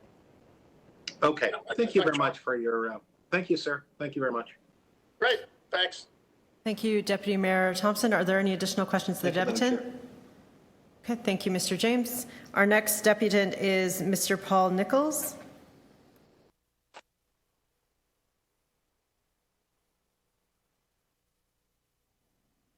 Good morning, Chair and members of Scarborough Community Council. Can you hear me? Yes, you have 5 minutes. Thank you. My name is Paul Nichols. I'm a land use planner with the Toronto Lands Corporation. TLC is a wholly owned subsidiary of the Toronto District School Board, an exclusive land use and real estate service provider to the TDSB. Speaking today to highlight 3 key points. Firstly, to acknowledge TLC and TDSB's positive experience working with city staff on this file. Second, to reaffirm the TDSB's need for an elementary school in the Golden Mile Secondary Plan study area. And finally, to highlight the benefits of incorporating policy language that supports the inclusion of schools in future developments within this, as well as other secondary plan areas.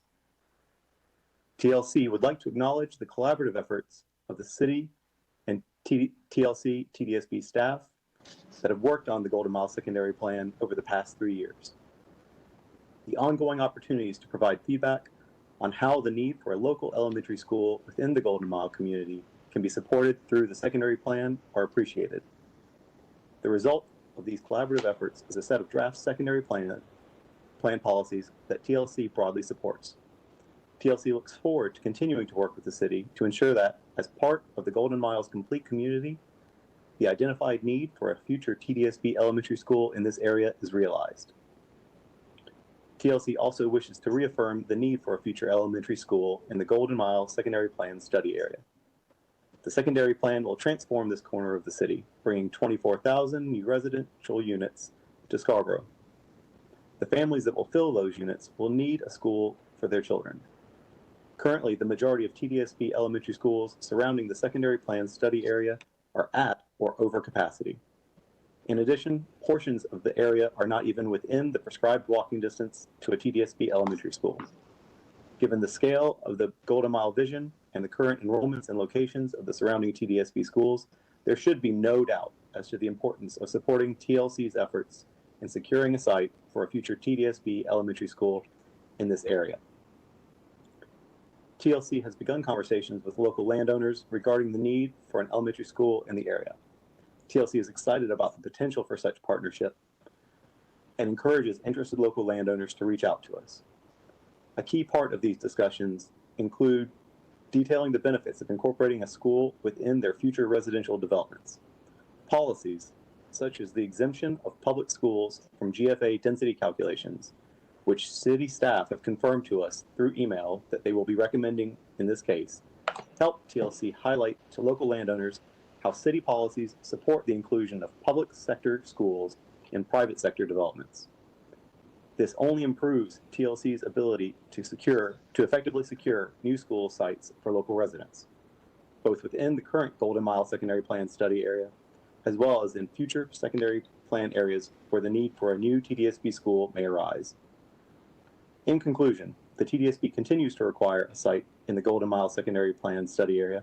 Fortunately, due to the collaborative efforts of the city and TLC TDSB staff on the secondary plan policy language, the TLC and the TDSB are in a notably stronger position to secure a site.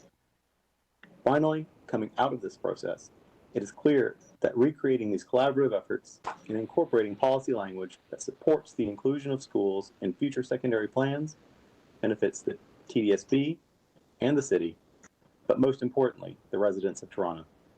Thank you for your time. Thank you for your presentation. Are there any questions of the deputant? Deputy Mayor Thompson, and Deputy followed Thompson. by Councillor Crawford. Thank you, Madam Chair. Just before I ask the questions, I'm just wondering how many more questioners or presenters or speakers on your list? 8 on this item. Okay, thank you. Thank you. Through you, Madam Chair, to Mr. Nichols, and thank you for your presentation. I have been very vocal on the need to ensure that schools are incorporated into this area. I've seen other places around the world where development has taken place and they've included schools, elementary as well as high school. In your presentation, you speak, and maybe I missed it, but in your presentation, you speak specifically to the notion of elementary schools. I'm just wondering, where would the elementary graduates go to high school? Are you proposing, would you not like to see a high school as well as as part of this area? Thank you very much for the question through the chair. In the analysis of accommodation ability, the ability to accommodate new students coming out of this area, we have determined that there is sufficient capacity in the surrounding schools and within the standard walking distance or travel distance for secondary school students. Now, that is subject to the timing and developments and when they come in. But generally speaking, before we would look for a new secondary site, we would have to be able to prove to the Ministry of Education that we don't have sufficient capacity in the area. And at this point in time, we just don't have an ability to make that case. So can you help me, sir, to understand in this area, bounded sort of from Vic Park to Birchmount in essence, where are the high schools that young people could walk to, just given where we are today? Where are the high schools? So the high schools, which at the secondary level, students are expected that they can take transit as well. So that is part of the calculation and distance, okay, in travel distance. But schools. You spoke about walking, though. You spoke about walking. That's particularly the case for elementary, where the expectation is that at a junior level, there's a shorter distance and then it increases. So in this case, for secondary, we would we would also include the public transit aspect that isn't necessarily included for younger students. No, but I heard you say, with respect to the public schools, that they could walk to public schools and the high schools in the area. Where are those high schools? So with regard to the high schools, the ones in the area, depending on the elementary school, could include, for example, some of the areas are covered by SATEC, some are Winston Churchill. Sir, do you realize that Churchill is more than 3 taking. kilometers away? So travel distance for secondary would include both of those schools. But you talk about walking. Based on current TDC policy. Madam Chair, I have no further questions for this gentleman. Thank you. Councillor Crawford, you had questions? Quickly, based on your submission to us, and you would be supportive of a motion that would exempt public schools from the GFA requirements, and I will probably be intending to move that. So you're fine with that? Yes. Okay. Yes. Thank you. Thank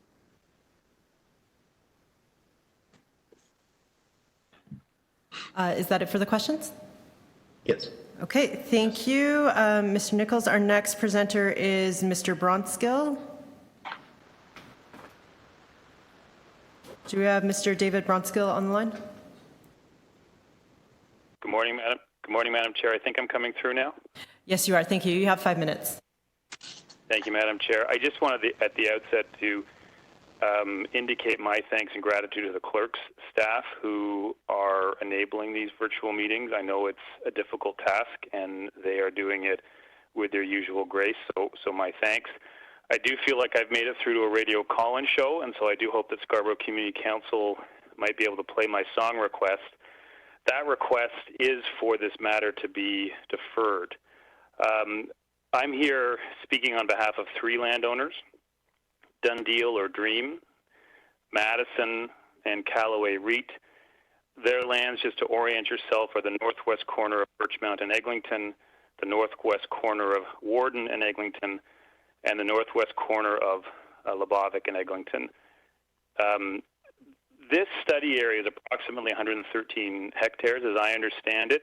Dream's holdings are 6.5 hectares, Madison's holdings are 7.75 hectares, Callaway's holdings are approximately 10.3 hectares. Overall, these 3 landowners have about 26.5 hectares, or a fifth of the overall land area. Our clients have significant concerns with the secondary plan that's before you today.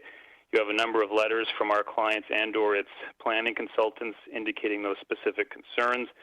And at last count, I saw 21 letters on the agenda, most of them with some form of concern with the secondary plan as it stands today.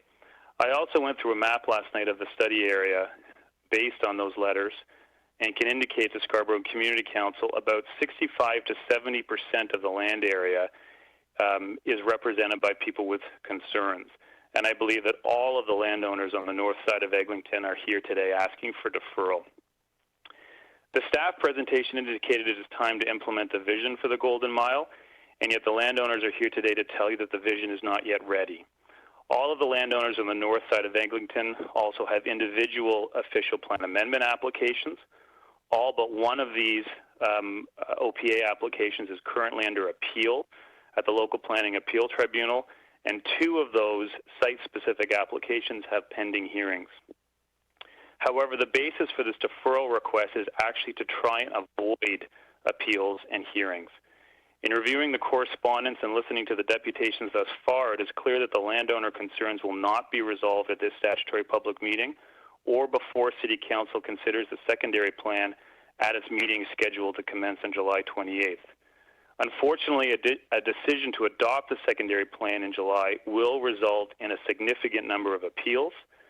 It will result in a lengthy hearing process, a significant hearing scheduled a significant period of time from now.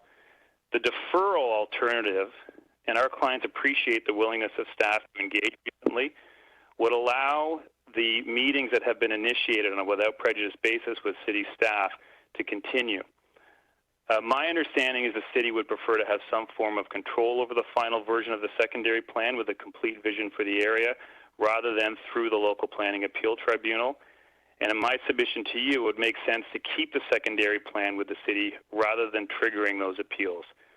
Frankly, as I've indicated in my correspondence to you, there is little benefit in moving forward with such an appeal process at this time, as recently confirmed by the tribunal in a decision dealing with a very similar situation at High Park. Landowner appeals of their site-specific applications will proceed in advance of any hearing regarding the city's secondary plan and without reference to that secondary plan. I don't think that is the right way to proceed here. If this matter is deferred, the earliest it would come back to Scarborough Community Council is September, and to be frank, we may need longer. But I think we should all try for one last, more meaningful push over the next 2 months to see if the issues can be narrowed. But let me be clear, this will require flexibility from the city, it will require flexibility from the landowners, and it will certainly require more flexibility from the city than has been shown to date. A deferral would be a clear signal that it is the wish of Scarborough Community Council for all parties, including the landowners, including staff, to show such flexibility. Imagine if we could come back to you in the fall and advise there's agreement on the vision for the Golden Mile. We may not achieve that goal, but it is worth a meaningful effort. Thank you very much. Thank you for the presentation. Are there questions of Deputy Mayor Thompson? Thank you very much for your presentation, Mr. Bronskill. So can you tell us exactly what the issues are for the 3 landowners that you're representing?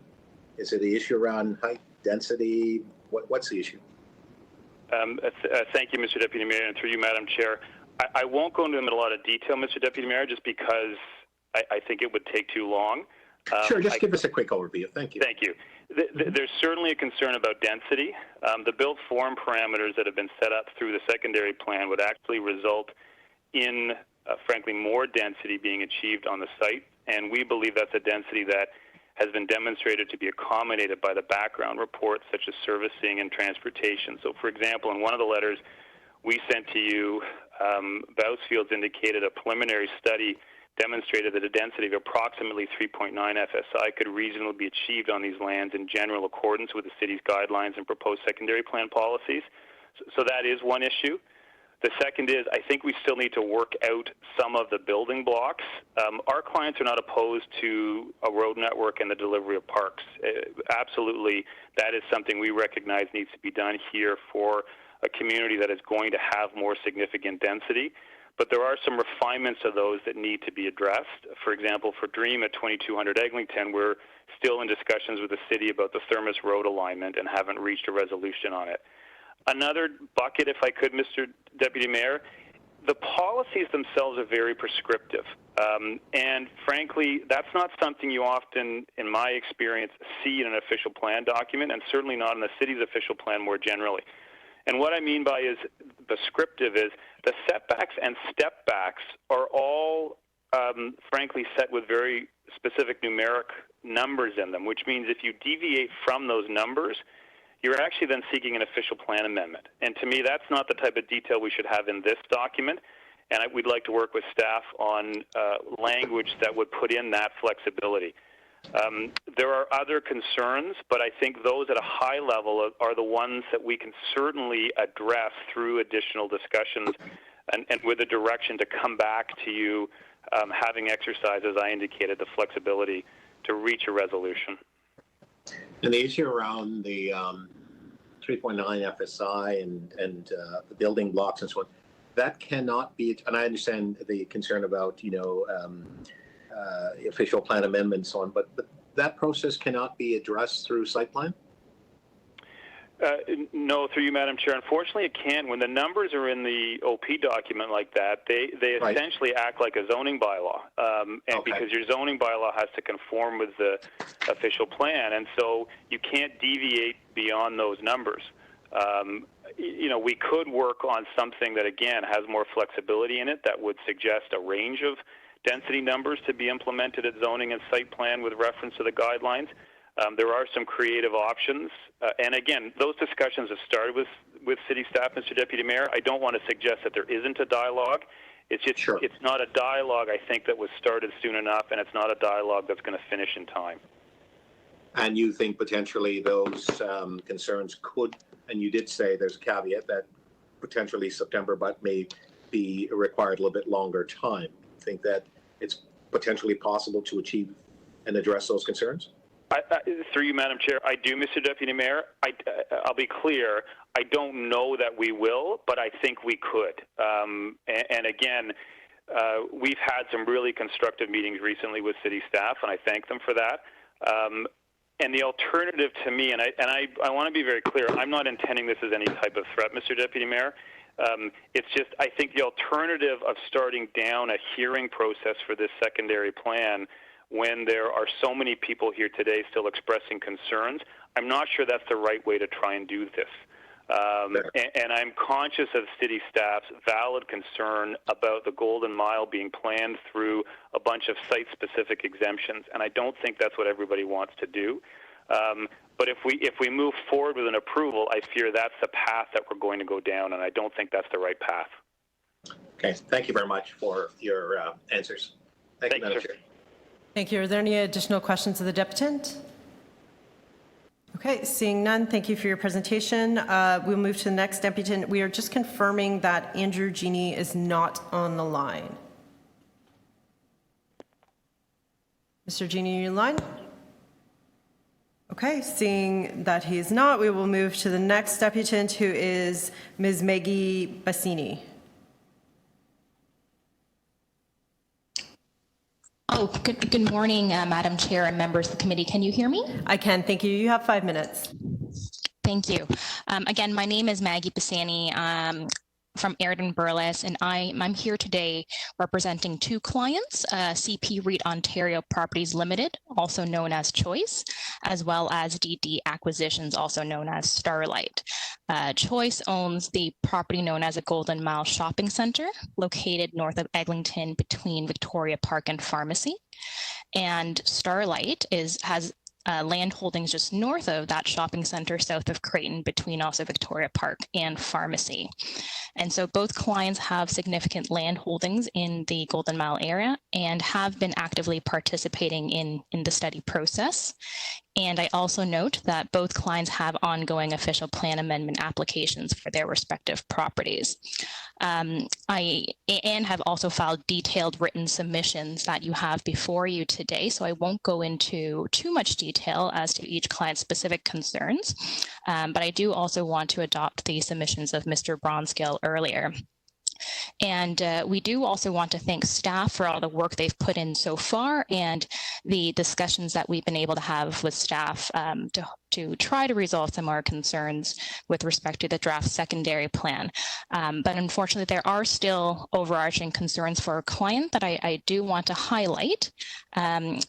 And as Mr. Bronscale indicated earlier, the draft secondary plan currently still contains very prescriptive or overly prescriptive and limiting policies, particularly with respect to height, density, built form, and shadow. And we believe that the flexibility needs to be given so that each development proposal is assessed through the zoning bylaw amendment stage, and that a secondary plan should establish the overall planning framework for the area rather than prescribe a set of development standards that you typically see in zoning bylaws. And as drafted, the secondary plan is inconsistent with our clients' respective official plan amendment applications and would restrict our clients' ability to achieve the planning objectives I think we share with the city, such as the development of transit-oriented communities and the provision of much-needed housing. So I think it's clear from the written and oral submissions so far from the various landowners and stakeholders within the plan area that there continues to be problems with this current draft. And I think it's critical that in order to achieve the objectives of the secondary plan, that there is buy-in from the landowners. And as you heard from Mr. Bronscale earlier, that a significant portion of the landowners within the plan area have voiced some concern. So we still think that there is a great opportunity here to coordinate the city's vision with those of the landowners. And we are hopeful that we can continue to work with city staff to arrive at modifications to the secondary plan that will address our concerns. And until such modifications are made, we agree that a deferral of the decision on this matter is warranted, and that the secondary plan and urban design guidelines be sent back to staff for further consultation and discussion with landowners. Thank you very much. Thank you for your presentation. Are there any questions of the Deputant? Okay, thank you. Seeing none, our next presenter is Mr. Isaac Tang.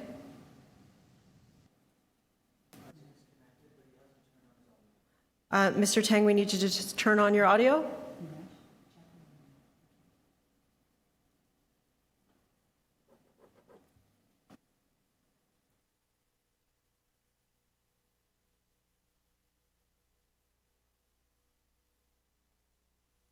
Mr. Tang, we need you to unmute. Good morning, Madam Chair. Can you hear me now? We can hear you now. Thank you. You have 5 minutes. Thank you very much. My name is Isaac Tang. I'm a partner at Borden Lander Gervais LLP. We represent 102857773 Canada Core, also operating as Art Life Developments. Art Life is the owner of the property at 1861 O'Connor Drive. This property is less than a 5-minute walk from the intersection of O'Connor Drive and Victoria Park Avenue, Victoria Park and Eglinton Avenue East, and the future O'Connor stop for the Eglinton Crosstown. Our client has active zoning bylaw amendment and site plan applications before the city to allow it to redevelop a 9-story mid-rise mixed-use building with over 250 residential units along O'Connor Drive, which is identified as an avenue in the city's official plan.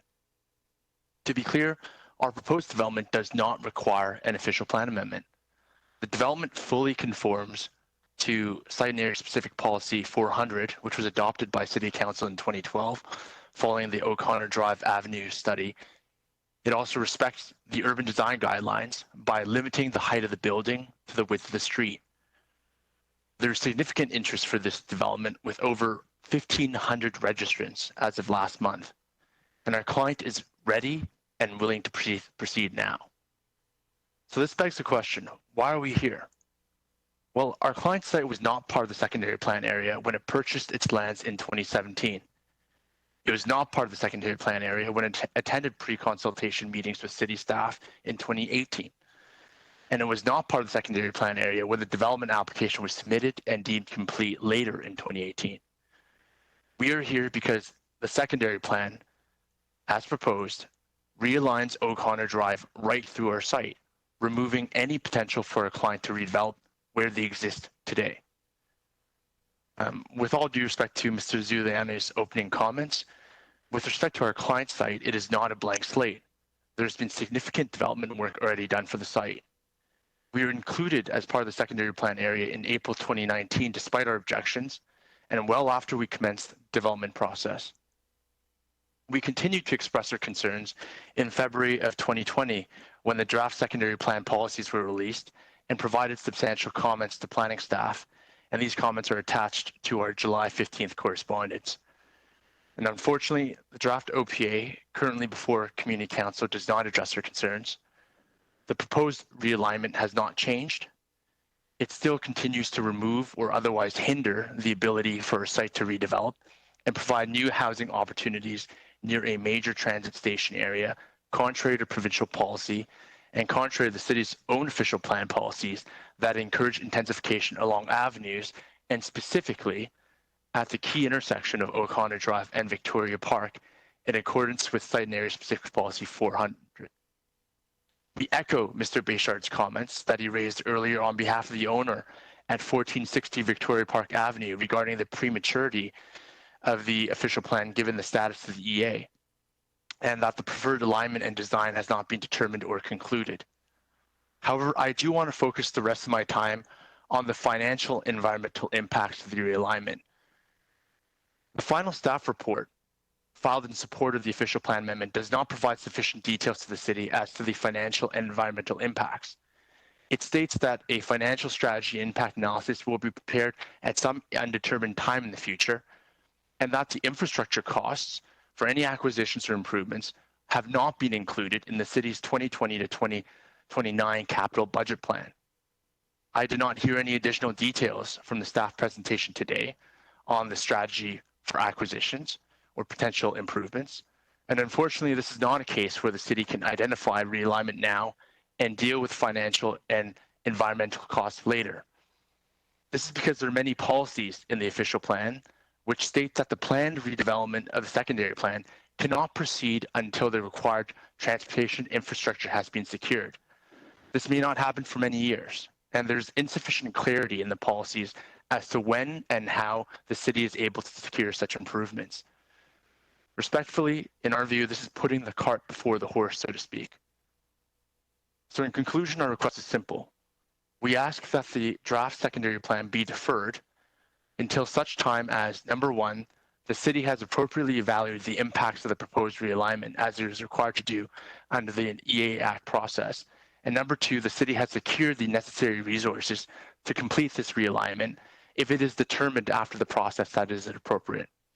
Thank you very much for your time, and I'd be pleased to answer any questions members of Community Council have regarding our submissions.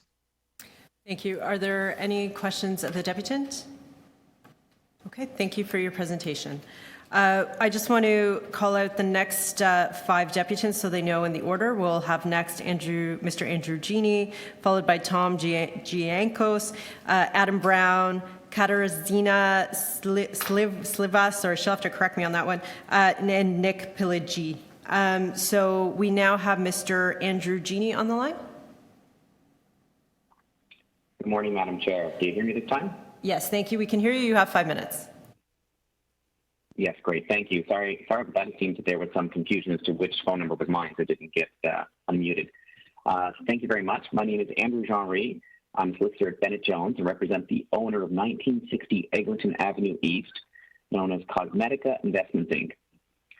First of all, I'd like to say that we support the request and adopt most of the submissions made by Mr. Bronskill and others today to have the matter deferred.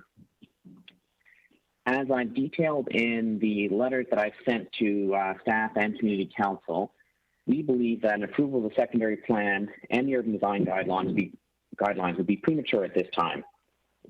As you may be aware, my client site currently houses a very successful cosmetics operation and that cosmetics operation is actually looking to expand as part of the development of the Golden Mile. And we've been working very hard, coming up with very creative solutions to allow that to happen, so that the cosmetics operation, which includes the head office, research and development, and cosmetics manufacturing, is planned to be moved and stacked on the northern side of the property. So this will create an exciting new opportunity. And I should say, when we say moved and stacked on the north side, it'll actually be twice the size of the existing, mostly primarily single-story building.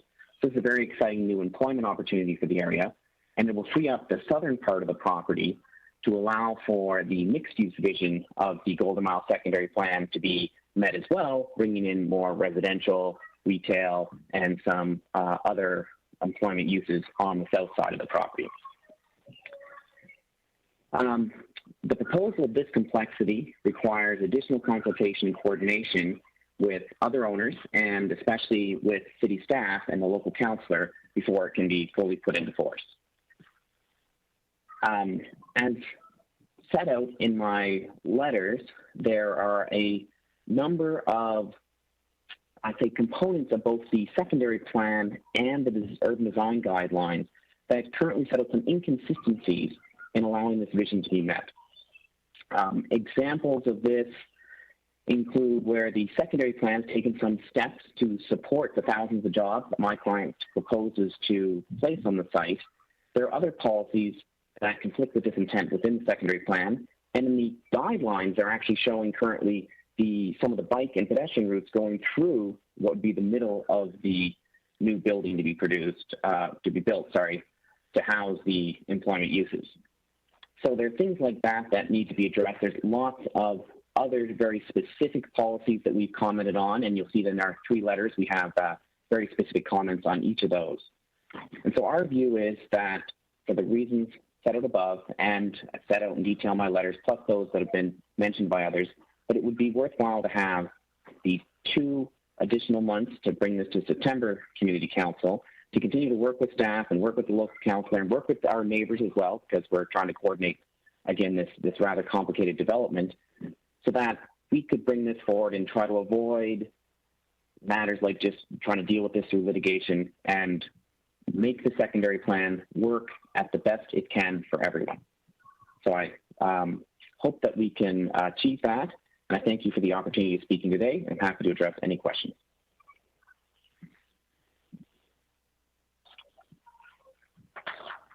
Thank you. Are there questions of the deputant? Okay, thank you for your presentation. We'll now move to our next deputant, who is Tom Giancos.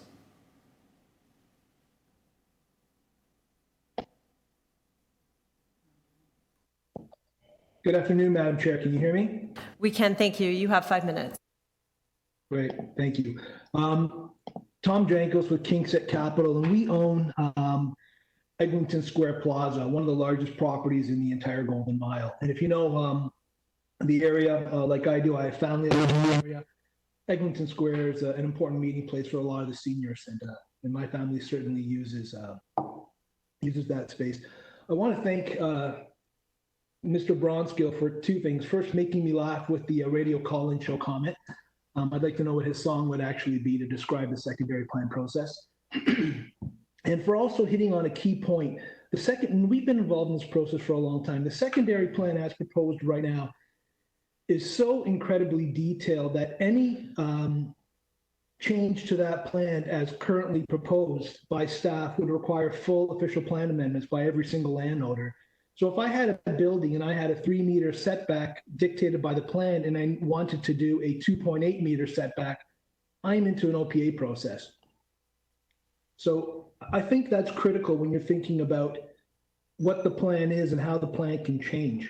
So we submitted our application in 2016. We participated in the secondary plan process for 4 years.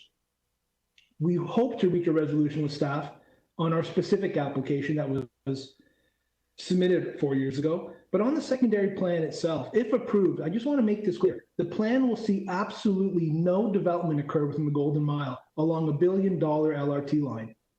Trains will likely run past the Golden Mile empty. And I want to make another point very clear. There's a series of densities, but the 3.2 FSI density proposed would make the lands actually less valuable than the current retail plazas, meaning if I had a 3.2 FSI assigned to my site as currently proposed by the plan, Eglinton Square makes more sense as a mall to stay in place, meaning you will see absolutely no development. And there's something else that's really interesting. You look at what other outlying GTA municipalities are approving along transit lines. The Vaughan Metropolitan Center, that subway stop, has an FSI of 6 times. The Pickering City Center approved an FSI of 5.7 times along a bus route. North Oakville along Trafalgar has an FSI of 5 times approved on a bus corridor. We're looking at densities in a 3.2 FSI range on $1 billion LRT line that connects to Toronto subway system. And again, if the subject policies are approved as is, we would not develop our site. Choice will not develop their site. Dream will not develop their site. RioCan will not develop their site. These aren't small, unsophisticated landowners, developers. These are city builders that have been working in the community for decades. And we're saying there's a problem with the plan. If no one develops, the community will see no benefit. There's a potential, if this plan is actually implemented in a thoughtful way, where you would have millions of dollars of Section 37 filter into the community. You would have acres of new parkland. And if the plan's not amended and massaged and changed, you don't get any of that. So we would ask that the plan be deferred and revised so that it encourages investment and redevelopment. Those are my comments. Thank you for your presentation. Are there any questions of the deputant? Okay, thank you. Seeing none, our next presenter is Mr. Adam Brown.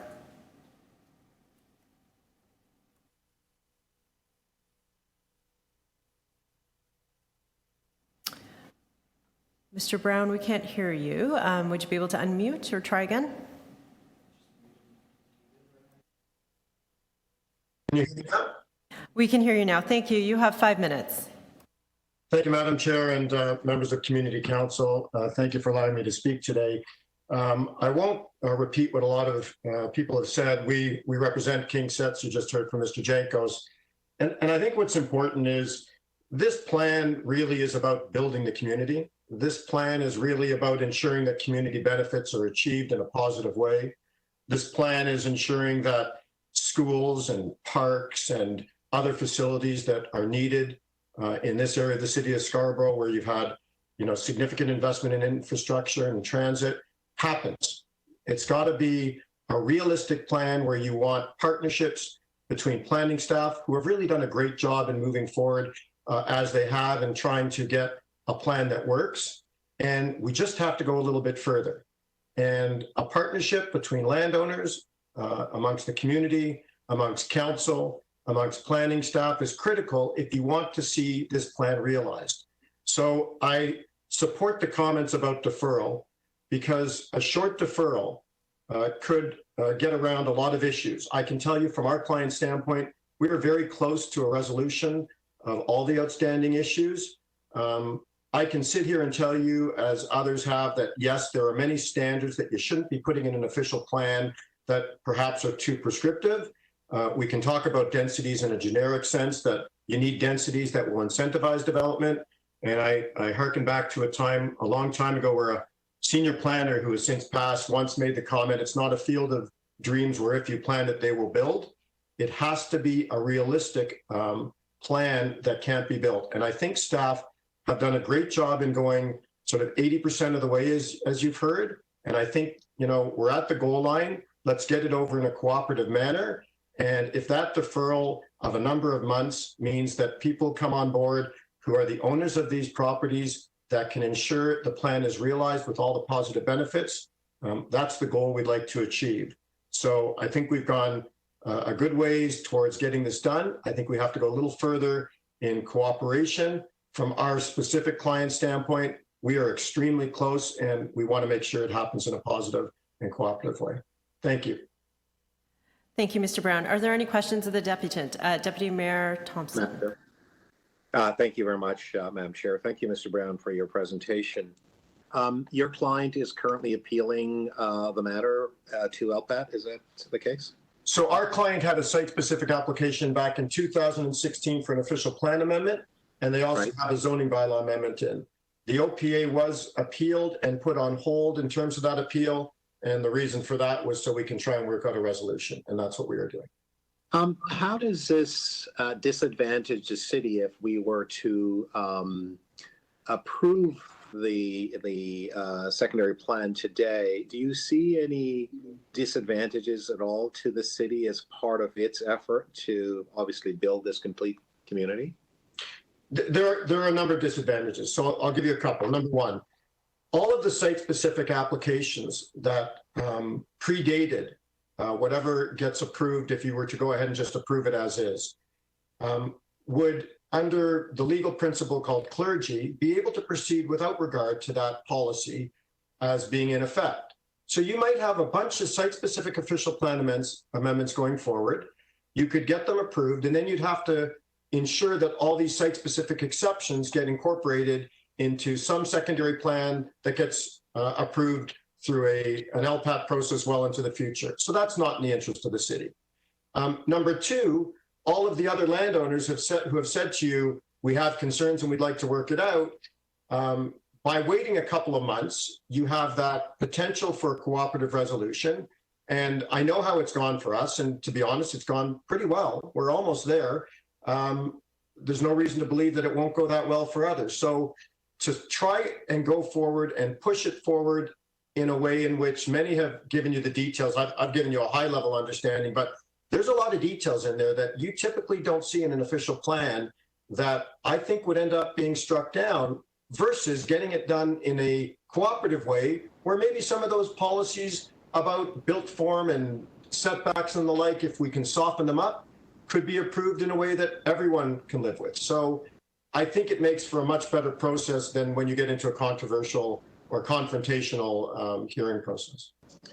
There's been a lot of conversation around community benefits, affordable housing and so on, it wouldn't be your client's contention or view that we bus and put people on an airplane so that those who need affordable housing would not exist or not live in this area. Would I be correct to say that this is not something your client would endorse? I'll be candid. I mean, because my grandparents and others were faced with those things, and much worse. I think it's offensive. I think it's ridiculous, and I can't believe people still have those views today. So I'll be pretty candid in my show of disgust for that type of comment. So no, I think it's disgusting. Well, as a black man, Mr. Brown, I live that experience every day on the other community. Right. I suspect that Councillor Lai will have a similar situation. So I'm really encouraged to hear you say that. But just with respect to my final question, you are supportive then of affordable housing, city engagement, community engagement, community assets and community benefits, park improvements, and so on. Those are not the kind of discussion that you want to discourage. There's some other concerns that we want to encourage, and the opportunity in terms of being afforded some time to be able to work with staff would provide that venue to ensure that that occurs. Absolutely, and I'll tell you my comment on community benefits. If you can achieve positive community benefits, and who better, and I say it all the time, not just because I'm speaking to community council, I say it at every council I deal with across Ontario. You and your local community groups know way better than we do what the specific needs are for your community. And so most developers who I've worked with who have that positive outlook say, you tell us where the monies go. Some areas you'll say affordable housing, some you'll say parks, some you'll say parks and affordable housing, some you'll say community centers, all of the above, and things that I don't even think about that you and your fellow councillors will know are needed in your areas. So it's very specific to local areas. Amalgamation might have been efficient in some ways. The negative of amalgamation is it gets too far away from letting the local councillor make those decisions of what they need in their local areas. So absolutely, those conversations have to be part of your plan. Thank you very much, Mr. Brown. Thank you very much, Madam Chair.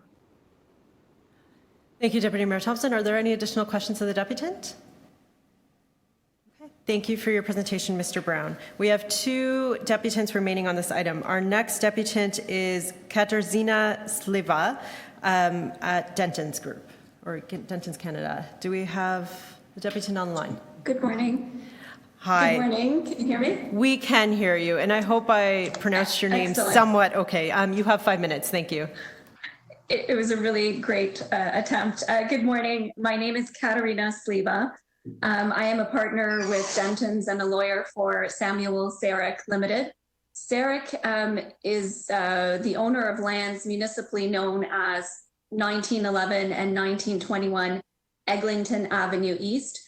The lands are located at the southwest corner of Eglinton and Warden Avenue. Before I start, I would like to say thank you for the opportunity to make this deputation, and also say thank you to staff for all of their work on this daunting undertaking. We certainly see this morning and have seen through this process the complications associated with all of the moving pieces, and we've heard a lot about that today already. Our clients' interests and perspective are a little bit different from those already presented, although I agree with a lot of what you heard this morning already, and I'm going to do my best not to repeat it. The current use for our clients' lands includes the Ontario Court of Justice criminal courts and mixed commercial uses. As you know, the Eglinton Crosstown LRT is under construction along the Eglinton Avenue frontage, and the transit stop locations are proposed for the northeast and northwest corners of the land at Warner Avenue and Lebovic Avenue, framing our clients' lands. Sarek is actively participating in the Golden Mile secondary plan process, including in public meetings, meeting with city staff, and filing several submissions with staff and council. Our written submission for today's meeting, dated July 16th, 2020, attaches the earlier submissions. I believe there are no less than 4 that were filed previously. For the past year, we repeatedly raised concerns regarding the impact of the proposed secondary plan on our clients' lands, both through our office and Mr. Nick Pileggi's office. He's also deputing today with respect to the more detailed planning concerns. These concerns outline or continue to exist with respect to this draft of the secondary plan. Very briefly, we have a general overall concern that the level of detail in the draft secondary plan is extensive and unduly prescriptive. I note that you've heard a little bit about this already from previous speakers this morning, so I won't spend a lot of time on it. But I will say that this leaves less flexibility than is appropriate or desirable in a redeveloping area such as this. The maps and policies listed in our letter are examples of where zoning bylaw level of detail is used, which is inappropriate for a secondary plan and will certainly result in slowing down the development process for lands within the secondary plan, and will slow down the more detailed development steps.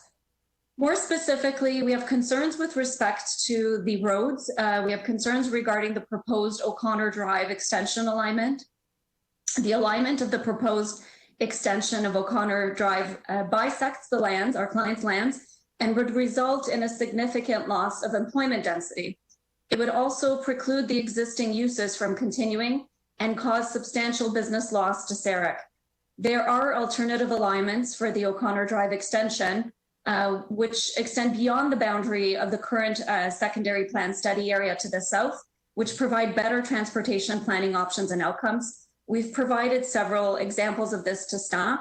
And we do note that although those examples are outside of the secondary plan study area, that study area has already been amended on one occasion. So this should not be a constraint to coming up with a right solution and an appropriate solution for the proposed extension.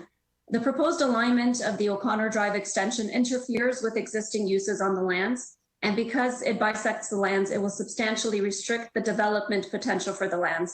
Our client is left with a scenario where its existing uses, important uses being the courts, are impacted significantly by what is proposed, and the landowner is left with a very difficult redevelopment situation. Staff have met with us, but the consultation has been checklist-like level. The concerns remain unaddressed. The secondary plan and area were referred to as a blank slate earlier this morning, but they're not a blank slate. There are existing uses here, and landowners need to be really heard about their concerns. I noticed that I have 30 seconds or under a minute left, so I'll try to wrap this up quickly. You heard from Mr. Brown regarding his comments as to how proceeding to approve the plan will negatively impact the city. There are other concerns that haven't been referenced. I note in our client's situation, for example, that the expropriation will require significant financial considerations to the city as it bifurcates the lands.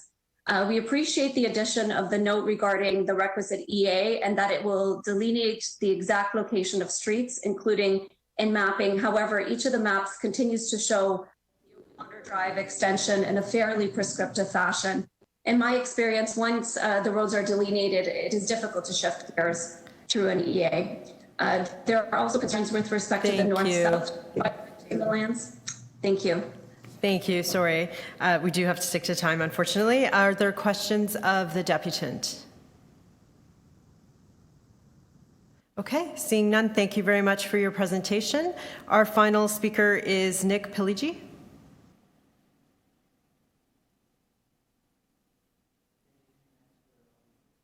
We need you to unmute, connect your audio.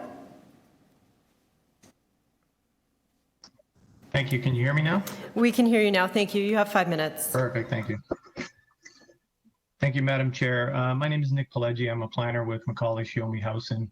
I'm also speaking on behalf of Samuel Sarek Limited, who Ms. Sleva just spoke about. So just quickly, the lands are on the south side of Eglinton between Warden and Lebovic Drives at 1911 and 1921 Eglinton Avenue. And as Ms. Sleva noted, Denton's has provided correspondence on behalf of the owner with detailed comments, but I did want to provide comment on two specific matters related to the land use designation and the proposed heightened density as proposed in the Golden Mile secondary plan. And in these cases, actually, my comments reflect fairly closely Mr. Flowers' comments earlier when he was speaking about the lands at the southeast corner of Warden and Eglinton. The lands do benefit from direct frontage on Eglinton Avenue, and they have direct access to two of the Eglinton Crosstown LRT stations at Warden and Lebovic. So firstly, with regards to the employment designation, that is on the subject lands. The subject site is not within what you would call a typical employment or business park area. The subject lands are currently home to a flea market, mixed commercial uses, restaurants, and the provincial courts. There are no industrial or business park uses on the site. And to the south, immediately to the south, are big box retail uses. Again, not the kind of business park employment uses that you would normally talk about. Those uses are outside of the Golden Mile secondary plan area. Maintaining the employment designation on the site will not protect or maintain employment land employment. And in our view, maintaining the employment designation is a missed opportunity to create a mixed-use transit supportive community along this major transit line. Changing the land use designations, which are historic and don't reflect the on-the-ground land uses, is appropriate and should be considered prior to bringing forward the final Golden Mile secondary plan. This leads to my second concern regarding the height and density proposed on the Golden Mile secondary plan. The maximum height on these lands is proposed at 11 stories, and the maximum density is proposed at 2.5. And both of these are the lowest proposed within the secondary plan area. And other than the fact that the lands are designated employment, there appears to be no reason that the heights and densities are so restricted. For example, on the north side of Eglinton, the proposal is for up to 30 stories and 3.2 times FSI. So again, regardless of the land use designation, whether these lands are employment or not, the subject lands with direct access to 2 LRT stations should be considered, in my view, for the highest heights and the highest densities permitted anywhere in the secondary plan area. There are no sensitive land uses that we're protecting here. The same urban design policies could apply, again, regardless of whether they're employment or residential, as apply on the north side of the street. In my view, this would make the most of the transit investment and demonstrate clear efficiencies that are given to proximity of transit access to the site. So Ms. Sliwa didn't get a chance to finish off, but I think generally speaking, we did agree with the comments that you've heard today about deferring consideration of the secondary plan and directing staff to continue discussions in order to try and resolve these matters. We do feel that the additional time will at least give us the opportunity to try and work that out. That's all I have. Thank you. I'm available for any questions. Thank you for your presentation. Are there any questions of the deputant? Okay, thank you. That concludes the deputations on this item. We will now move to questions of staff.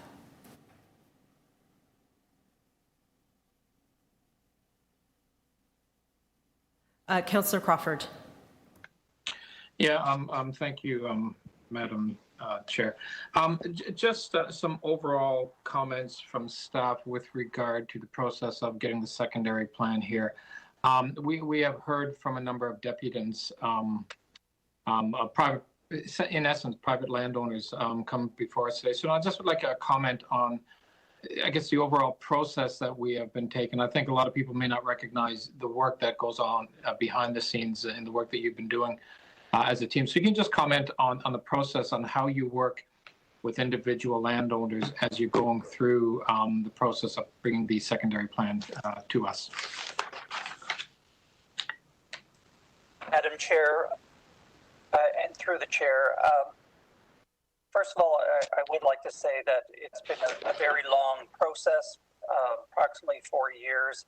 And in that process, absolutely, there are a number of consultations and discussions.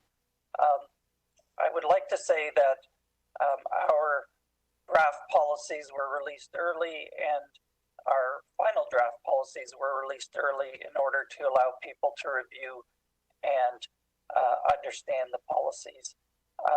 It's been, quite frankly, a very long and exhaustive process. Discussions have happened over time with many landowners. Municipalities are required to take a comprehensive overall view in the public interest. Of course, individual landowners are interested in the performance of their individual properties. As a municipality, we can't always agree and make all landowners happy with the final outcome. But again, our purpose is to do a comprehensive review, consult, and provide an overall plan that satisfies the general public. And this process has done that. And we are looking forward to moving this forward. And of course, many landowners will have an opportunity to apply their rights in the process. And of course, discussions will continue to occur. And as many people have indicated, we've had a number of discussions with people. We're reaching agreements. We're getting closer to agreements in individual properties. And that can continue to occur, notwithstanding the adoption of the plan and moving it forward. And I hope that answers your question. Yeah, no, it does, I think, generally. And I don't want to get into a lot of the specific questions, but one question that did come up from a number of the deputies with regard to policy, some of these policies in the secondary plan are being very prescriptive. Is this typical in a secondary plan to have, I guess, details, as they have mentioned, prescriptive details within a secondary plan? I'm just not aware of that, as this is my first large secondary plan that I'm going through. Can you just sort of comment on that? Madam Chair, an official plan document is more general and applies across the city. A secondary plan is much more specific. It applies to a defined area, like the Golden Mile, and it is in nature much more specific than an official plan. The need to be more prescriptive is not unusual. It actually reflects a number of other secondary plans that Council has adopted recently. And we're dealing with applicants who are submitting mainly official plan amendment applications and seeking a density on their site. And you can't support a density unless you know that the built form of the project can be designed to be acceptable. We want a livable community. If we're not careful about setbacks, separation distances, the shadow on parks and our public roads, then we could be creating communities that are not livable, that are not comfortable for our new residents. We've seen recently how important our public realm and our parks are for people. And that's why we need to be a little more prescriptive in secondary plans. It's totally appropriate. But again, I will say that since most applicants are submitting official plan amendments, there are negotiations that happen. There is flexibility that can be offered, and that will happen. So it is not really a prescriptive regime. Great, thank you, appreciate that. Last quick question. There's comments that 43,000 people is far too dense for this area. Do we have other examples in the city as we are starting to grow and expand that where we have these kind of densities? Is this unusual to have a secondary plan that would have these kind of densities? Through the chair, this exercise was really about intensification along a transit corridor. Densities of this nature are comparable with other parts of the city. In terms of a hierarchy, our downtown and our centers are where we want the most density. And then there are other areas along transit corridors that are in avenues or mixed use areas where we also want to see densification. It's totally appropriate. It complies with provincial plans. And in our assessment, it's a good balance. There are those who don't want as much density, and there are those who want more density. This is a good balance. It's public tax dollars that have paid for the LRT. The landowners in this area have received a great benefit from our public investment on their properties or along their properties. We are hoping that they will develop their lands at a good density that creates a very a livable and complete community. And we believe these densities will allow that to happen. Thank you. Those are all my questions. Thank you. Are there additional questions? Madam Speaker. Sure. Deputy Mayor Thompson? Thank you very much. Through you to staff, there has been comments that has been made indicating that the 2014 provincial policy statements and that this particular secondary plan does not conform with that, along with the 2019 growth plan, as well as the city's own official plan. Could you comment on that, please? Through the chair, happy to do so. Our plan meets and exceeds the provincial standards around major transportation station areas. And I will say that the standards are different depending on what kind of transportation we're talking about. If it's a subway, the standards, the densities are higher. But for an LRT, such as what we have, we are meeting or exceeding. And that's important work for us to understand that. We'll be doing more work across the city on major transportation station areas, but we are very confident in that regard. Okay, so can you then help me to understand the plan that we have in front of us, or staff? How does it address and deal with the issue of flexibility in terms of around community needs, traffic patterns, and the overall growth patterns and development needs of the area? Madam Chair, that's a very good question, and I will ask the experts on my team to respond, and we'll start with thank you. Emma.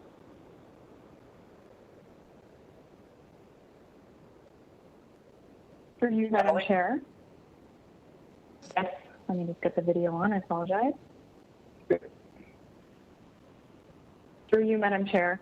With respect to the distribution of density and how the plan takes into account flexibility, the plan includes implementation and monitoring policies to account for the phasing that is anticipated for this long-term redevelopment of the plan. So there are opportunities for the city to continue to monitor both the community services and facilities needs, any impacts on transportation that may change over time, to essentially monitor that development that will be unfolding over the next 20 plus years.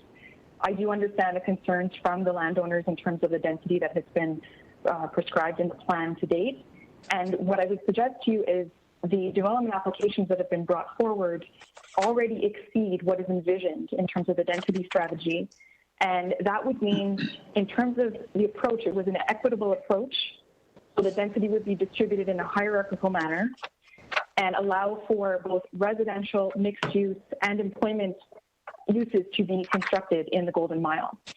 There are 12 sites within the plan area, 10 of which are in the Scarborough district, and those sites already exceed the density permissions in the plan, which means that the remaining 25 hectares of land that is not currently under a development application would not have there would not be density capacity left, and there would also be implications in terms of community services and facilities, the local transportation network, and the public realm. And it really needs to come down to getting the public realm right, getting things at the ground level right and appropriate, with appropriate densities and transition areas. I hope that's answered your question. It does. Just quickly, map 4518, when you look at it at a glance, it appears that it seems to be an arbitrary a situation which staff have identified. When we look at 4516, which speaks to community service and facilities and so on, it doesn't seem to be the same. It doesn't seem to be, it doesn't mandate the requirement. What are the differences with respect to those two maps? Emily, go ahead. Thank you, Madam Chair. Mr. Deputy Mayor, the community services and facilities map is conceptual. One of the reasons for that is to allow for potential changes to the service provider requirements over the course of and the longevity of this plan. In comparison to the street and block network, for example, and the transit network, the overall transportation system functions in a slightly different way. So it's more technical, and if you have additional questions about that, I would defer to my colleagues in transportation planning. No, that's very helpful. Thank you. And I think I'm running out of time. I can't see the clock, but I want to ask one final question. If we were to move a deferral for a few months, what would be the impact of that? Is there a particular perspective that it would damage our chance at LPAD, or what would that do just in terms of a deferral for 2 months or 2.5 months? Madam Chair, I'd like to ask legal to perhaps comment on that, who are part of the team on the secondary. Sure. Thank you. Thank you. Do we have them online? Nathan or Daniel? Oh, hi, Madam Chair. Can you hear me? Yes. I think if it may be appropriate to go, if we're talking strategy, it may be appropriate to enter into a closed session. So I don't want to talk. Sir, I really don't want to go in closed session. Okay, so can you just? But just a quick overview. I mean, we've spent the last 4 years. We've lost. We put in a lot of time and so on. We are hearing from landowners that, look, we'd like to have a little bit more time. I guess my question, and without having to go into camera, would a deferral have a dramatic negative impact in terms of trying to further the opportunity of coming to, I guess, a more inclusionary resolution for all? We may not get there, I get that, but does it really delay anything if we were to simply say, okay, deferred for 2 months, allow for staff, the councillors to be more engaged? Well, we've been very engaged to further continue our engagement in order to hopefully get to accommodation. As Mr. Brown referred to, it's better when all parties are working together, having the community, having the landowners feeling that we can actually, collaborate and work together. I mean, does that create a real hardship for us? I think that's the question. So I will allow the answer of the question, and then this is your final question. Thank you, Madam. Thank you, Madam Speaker. Through the Speaker, thank you, Deputy Mayor. So I think the work that was done on the secondary plan, has been completed, and that has informed, staff's position and ultimate recommendations to the committee before us today. I echo I heard all the deputies, and especially that Mr. Bronskill, and as he sort of echoed what he had to say in terms of allowing the secondary plan to guide the redevelopment of the area. And I think what you've heard in a lot of instances from the deputies is that they're not necessarily quibbling about the overall structure and the overall study as a whole. The issues that I'm hearing are about sort of the individual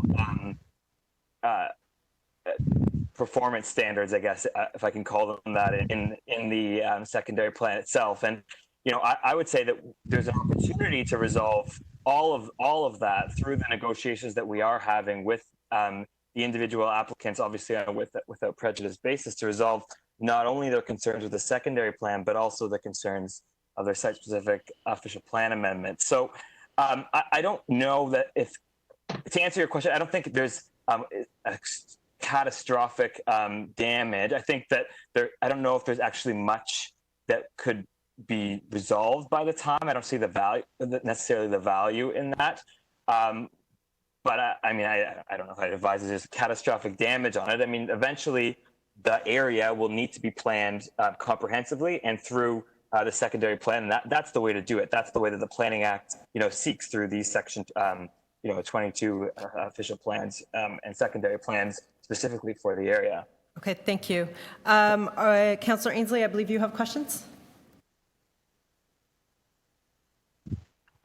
I do. Thank you, Madam Chair. For Mr. Zuliani, Paul, can you just explain, so in reading through the report and the attached PDF, the Gold Mile Urban Design Guidelines, I didn't see any mention of affordable or affordability in terms of housing. So is that something we deal with within the secondary plan, or how does affordable housing get dealt with? Madam Chair, we definitely have provisions in the secondary plan regarding affordable housing. It's very important to the city. I would ask my team to comment on that specifically. I'm sorry, and Paul, when I say that, when I look at the PDF, I don't see the word affordable or affordability or affordable housing anywhere in that document. There is a brief mention of it in the overall report, but I'm just trying to figure out how we're dealing with this on such a significant project. Through the chair, just to respond to that second part of the question, if the councillor is looking at the urban design guidelines, that document wouldn't really be addressing the affordability criteria, more the built form criteria. It is the parent document, both the city's official plan and the secondary plan, that contains the policies regarding affordable housing, and we are looking to pursue that most definitely. Again, perhaps Emily could add to that answer. Certainly, through you, Madam Chair. I'll get back on video. Apologies. A lot of jockeying around. My hat goes off to clerk staff. So with respect to the affordable housing policies, the overarching policies in the official plan would apply. The reason for that is ultimately there didn't necessarily need to be area-specific affordability policies in addition to those that are already captured in the official plan. So that would be under section 3.2.1 of the official plan. And that would account for, there isn't a prescribed number that would be achieved. At this point, it would be premature to say that. What I would say is the delivery of affordable housing units is negotiated on a site-by-site basis, and it's guided by that section of the official plan that I mentioned, 3.2.1, and section 5.1.1 of the official plan. This includes the affordable housing policy, 3.2.1.9, for the large sites that are greater than 5 hectares. So that would provide an opportunity to achieve a mix of housing in terms of type and affordability. So I guess, Emily or Paul, I guess so what my concern is so I'm looking, we have this huge project. It's, it's going to be, have a huge impact on the area. And that when we're looking at affordable housing or affordability of housing, that wouldn't it be better to have something in the secondary plan that's encompassing over the whole area than going at each individual property and looking at inclusionary zoning or on a site-by-site? Because I think that's just going to hold up this plan, and having an LRT running through the middle of it without any stipulations of guidelines around affordable housing, I think is going to be a huge problem for us. Again, Madam Chair, I think our team can address that, perhaps Kirsten or Emily. Through you, Madam Chair, Paul, I would suggest Narmada Rajakumar respond. Okay. Okay, great. Thank you, Emily. Through the chair, so the province has directed through amendments to the Planning Act that the city implement a citywide approach to affordable housing through inclusionary zoning policies. So the city is currently working on developing such policies that would apply to certain areas of the city that could support strong markets and affordable housing. And the Golden Mile area has been identified as a potential area where inclusionary zoning could apply. So that process is underway, and in the interim, before inclusionary zoning is implemented, the housing policies in the official plan and our affordable housing programs, as Emily noted, allow the city to secure a range of housing, including affordable housing. Okay, but shouldn't we include that wording in this report?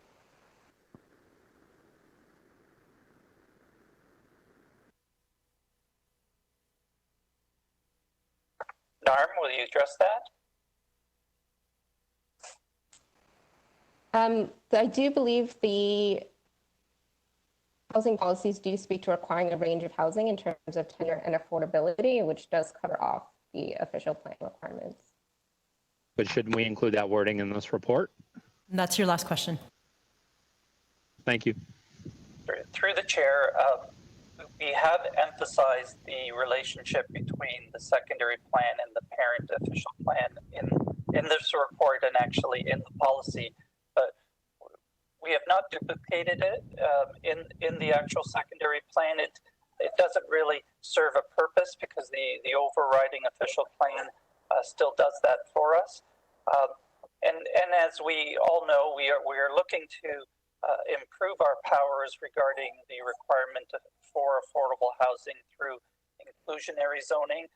That is likely to come soon, and we will implement those powers if we have them as we review individual applications. But we do believe we've taken the secondary plan as far as we can in terms of our policy powers in the study.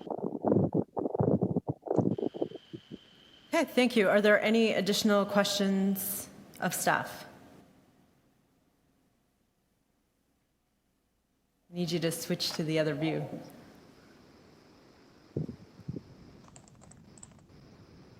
There, now I can see hands up. Any additional questions of staff? Okay, bearing none, we will now move to speakers. I have Deputy Mayor Thompson. Thank you very much, Madam Chair. I want to first of all begin by offering my great and deep appreciation for the work that our staff have done. They have tackled this issue from day one with a view and a perspective around developing and building a complete community, and looking and wanting to address all of the things that a complete community would need. I want to thank also all of the members of the community, the different groups who have worked very hard and diligently to ensure that this is not going to simply be a concrete jungle, and that the community needs are not going to be thought of after the fact, but it's part of the discussion. As you've heard from the presenters around the groups have been working on this, the Golden Mile Impacts Steering Committee who've been working hard, and others. And you've heard about United Way and BMO and the work that's being done to look at this area to ensure that when it's fully done, it will be something we'll be proud of. By the way, Madam Chair, I just realized I'm going to move a deferral on this item to October. I'm hoping that staff and the landowners, along with the local councillors, myself and Councillor Crawford, Councillor Min Wong to the west, and I guess Councillor Bradford to the southwest, will be able to come together and hopefully we'll be able to come back in October with something that closely mirrors a more collaborative and more consensus type of agreement on the secondary plan. I know that the staff who have worked really hard on this may not be happy with my decision, and I get that, but this is not a, if you will, a decision to suggest that staff hasn't done everything within their power. And this is amazing work that they've done, and I really do appreciate it. But I think to afford a few more months to, as you've heard from legal and others, that there's a close proximity of all of the landowners and the city staff, that we're almost there. We're not there quite yet. And I submit to you that another 2 months could help us to get there. I will say this, that at the end of September, early October, when we have our meeting, October 7th, I believe it is, I'll be moving, and I'm hoping that my colleagues will support me, that we approve the secondary plan. If the landowners' representatives are not amenable and we see no changes, there'll not be a further delay that I would support. I would be moving along. I understand the site-specific issues that are taking place. I understand the question as well that Councillor Ainsley has asked about affordable housing. And I can attest and assure Councillor Ainsley that is top of mind. And that is being addressed, as Mr. Zuliani and other staff members have indicated.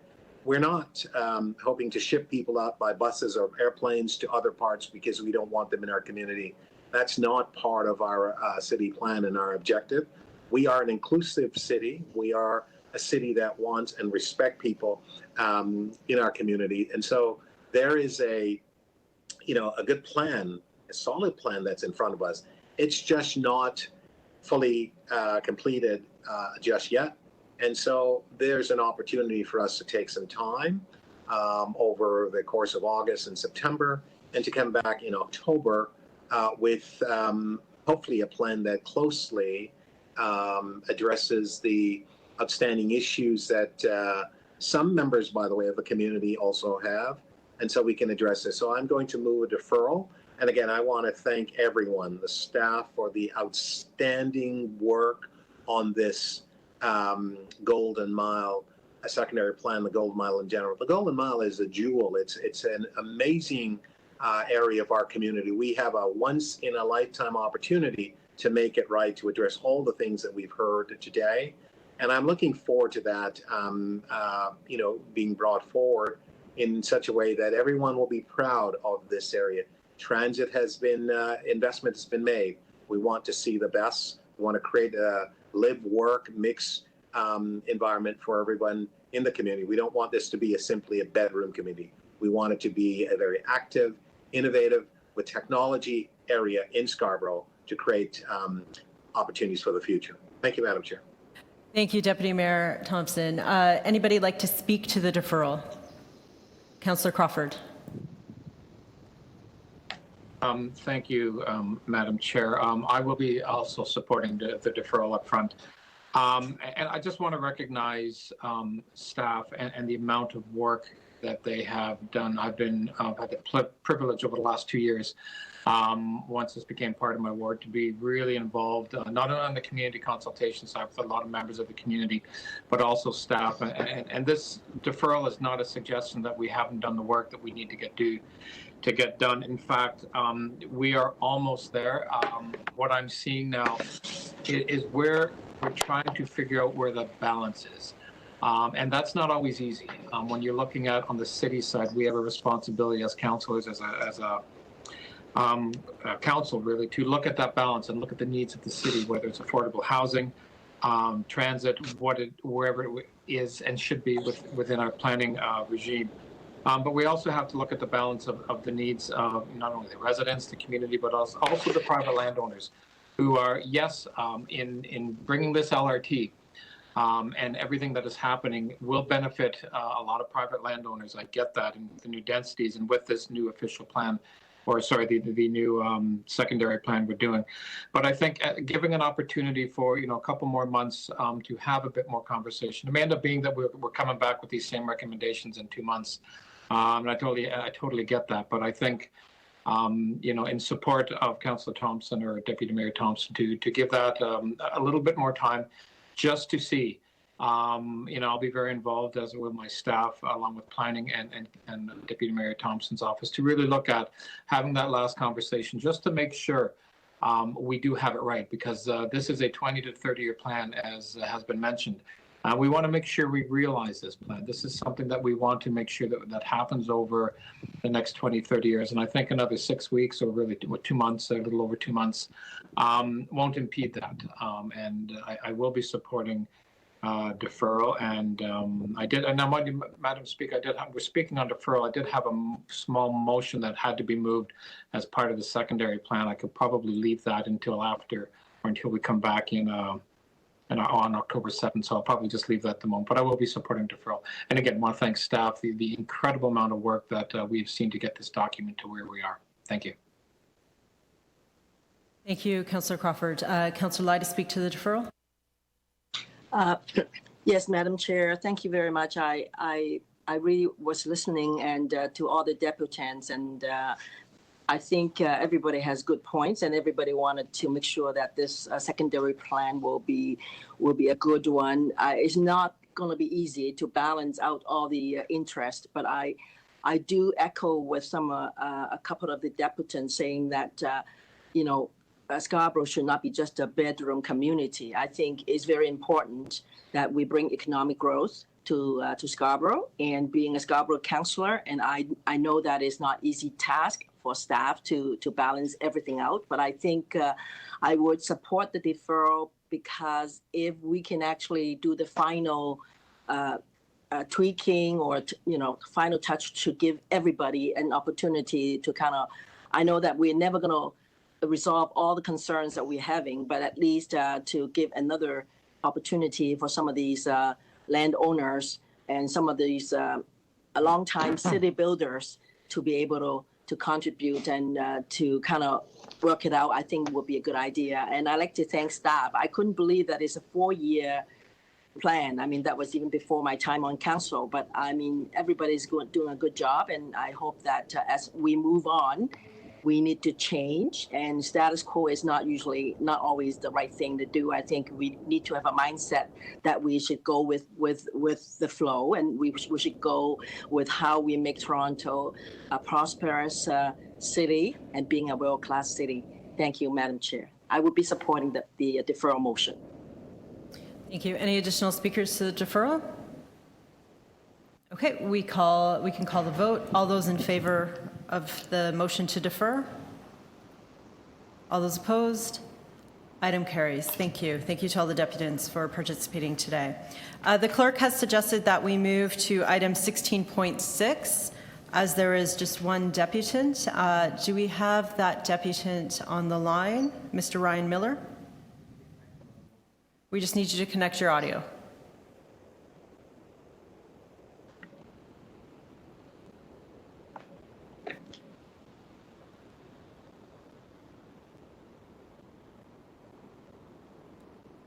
Call one last time, Mr. Ryan Miller. Oh.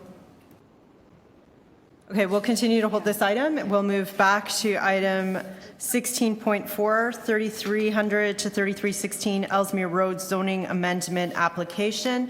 We'll have... Madam Chair? Yes?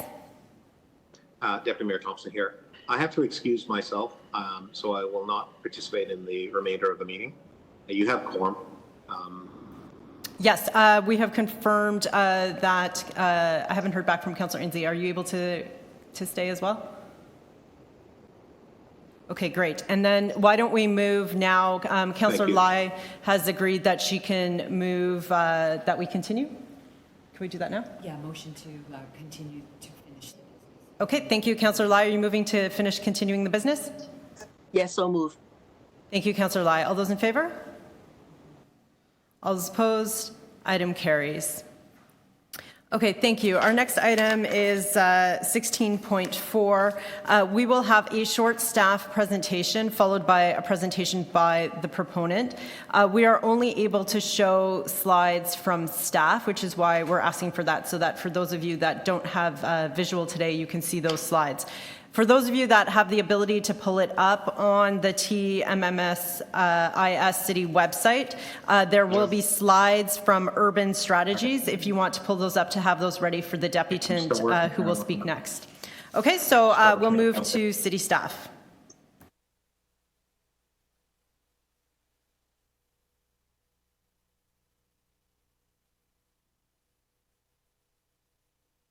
Good day, Madam Chair and members of Scarborough Community. Sorry, go ahead, Andrea. We are throwing it over to Andrea, the senior planner on the file. Thank you, Andrea. Thank you. Could we have the presentation slides? Thank you. The application that you have before you today is a zoning bylaw amendment for proposed student residence at 3300 and 3316 Ellesmere Road. The subject lands are part of the University of Toronto Scarborough campus, and the student residence building will be developed and operated by the university for the benefit of its future students. Next slide, please. The site is located on the north side of Ellesmere Road, just east of Military Trail, within the university's land holdings, and forms part of an existing surface parking lot known as Parking Lot F. The site is approximately 7,930 square meters in size and has approximately 91 meters of frontage on Ellesmere Road. The second image is a rendering from the architectural drawings and shows a view from Ellesmere Road at the proposed realigned Military Trail, which is proposed immediately west of the site. Next slide, please. The subject site is designated as institutional areas in the official plan, as is illustrated in blue on the image on the left. These are areas made up of major educational, health, and governmental uses, with their ancillary uses, including institutional residence facilities. The lands are also part of the Highland Creek Community Secondary Plan and subject to specific policies, as they are within a defined area of potential influence of the former landfill site, which is closer to the Toronto Pan Am Sports Centre facility. The lands farther east and those immediately south of the site are designated as neighborhoods, as is shown in yellow on the image. The lands are currently zoned both institutional uses with a holding provision and single-family residential, as is shown on the second image in the Highland Creek Community Zoning Bylaw. They are not part of the citywide zoning bylaw 569/2013. Next slide, please. The purpose of this zoning amendment is twofold. Firstly, to remove the holding provision on the lands, which are currently zoned institutional. Once the holding provision is removed, the lands may be used for all of the uses within the institutional uses zone category, subject to specific performance standards, such as a maximum permitted building height of 5 stories and a maximum gross floor area of 1.5 times the area of the parcel, or just under 12,000 square meters in this case. And secondly, to amend the zoning bylaw to extend the institutional uses zoning to the east edge of the property, which is currently zoned single-family residential, to increase the maximum height permission to 33 meters and 9 stories, to increase the maximum gross floor area permission to 26,000 square meters, and to establish other specific performance standards. Next slide, please. The proposed building is U-shaped, creating 2 wings, one on either side of a central open space that has a green roof at the second floor level, offering outdoor amenity for students within the building. The driveway entrance from Ellesmere Road is at the east side of the site, where 4 visitor parking spaces and access to loading spaces are provided. The building will contain approximately 750 student residence beds and ancillary uses. It has an overall gross floor area of 23,660 square meters and provides 120 bicycle parking spaces. Next slide, please. The university has proposed a new secondary plan for the campus. This proposal was submitted to the city for review as an official plan amendment application and remains under review. Staff anticipate bringing forward a proposals report recommending further consultation on the draft policies to Scarborough Community Council later this year. The proposal has been reviewed against the proposed secondary plan and does not conflict with it. Map 42.4 of the draft secondary plan is illustrated here and shows the university's proposed street network and includes a realigned military trail. The enlargement on the right-hand side of the screen shows the subject site relative to this new alignment of military trail. Next slide, please. The realigned military trail is proposed to be a 30-meter wide public street designated such that it can accommodate a future light rail transit. It would fall immediately to the west of the subject site. While the precise location and alignment of the street will need to be determined through a separate infrastructure planning process, such as an environmental assessment or a transit project assessment process, it will become one of the primary organizing elements for future growth of the North Campus. Through the review of the application, it has been determined that the anticipated future military trail alignment can be adequately accommodated by the proposed siting of the building, and there is sufficient space reserved to implement streetscape details within the eastern boulevard for the future right-of-way. Next slide, please. Staff find that the proposal is consistent with the provincial policy statement. It conforms with the growth plan, conforms with the official plan and the Highland Creek Community Secondary Plan, Policy 1.5. It also satisfies the relevant conditions that are set out in the Highland Creek Community Zoning Bylaw for the lifting of the holding provision. As such, staff recommend approval of the proposed zoning amendment in accordance with attachments 5 and 6 of the final report. Thank you. Thank you for your presentation. So we'll now move to the deputations. Our first 6 deputants, I understand, are presenting as a package. So that's Benjamin Hoff, Mark Jameson, Earl Mark, Sean Leask, Andrew Fusman, and Brent Duguid. I understand that Benjamin Hoff will be giving the presentation and the other deputants will be available for questions, but I invite him to correct me on that if I have that wrong.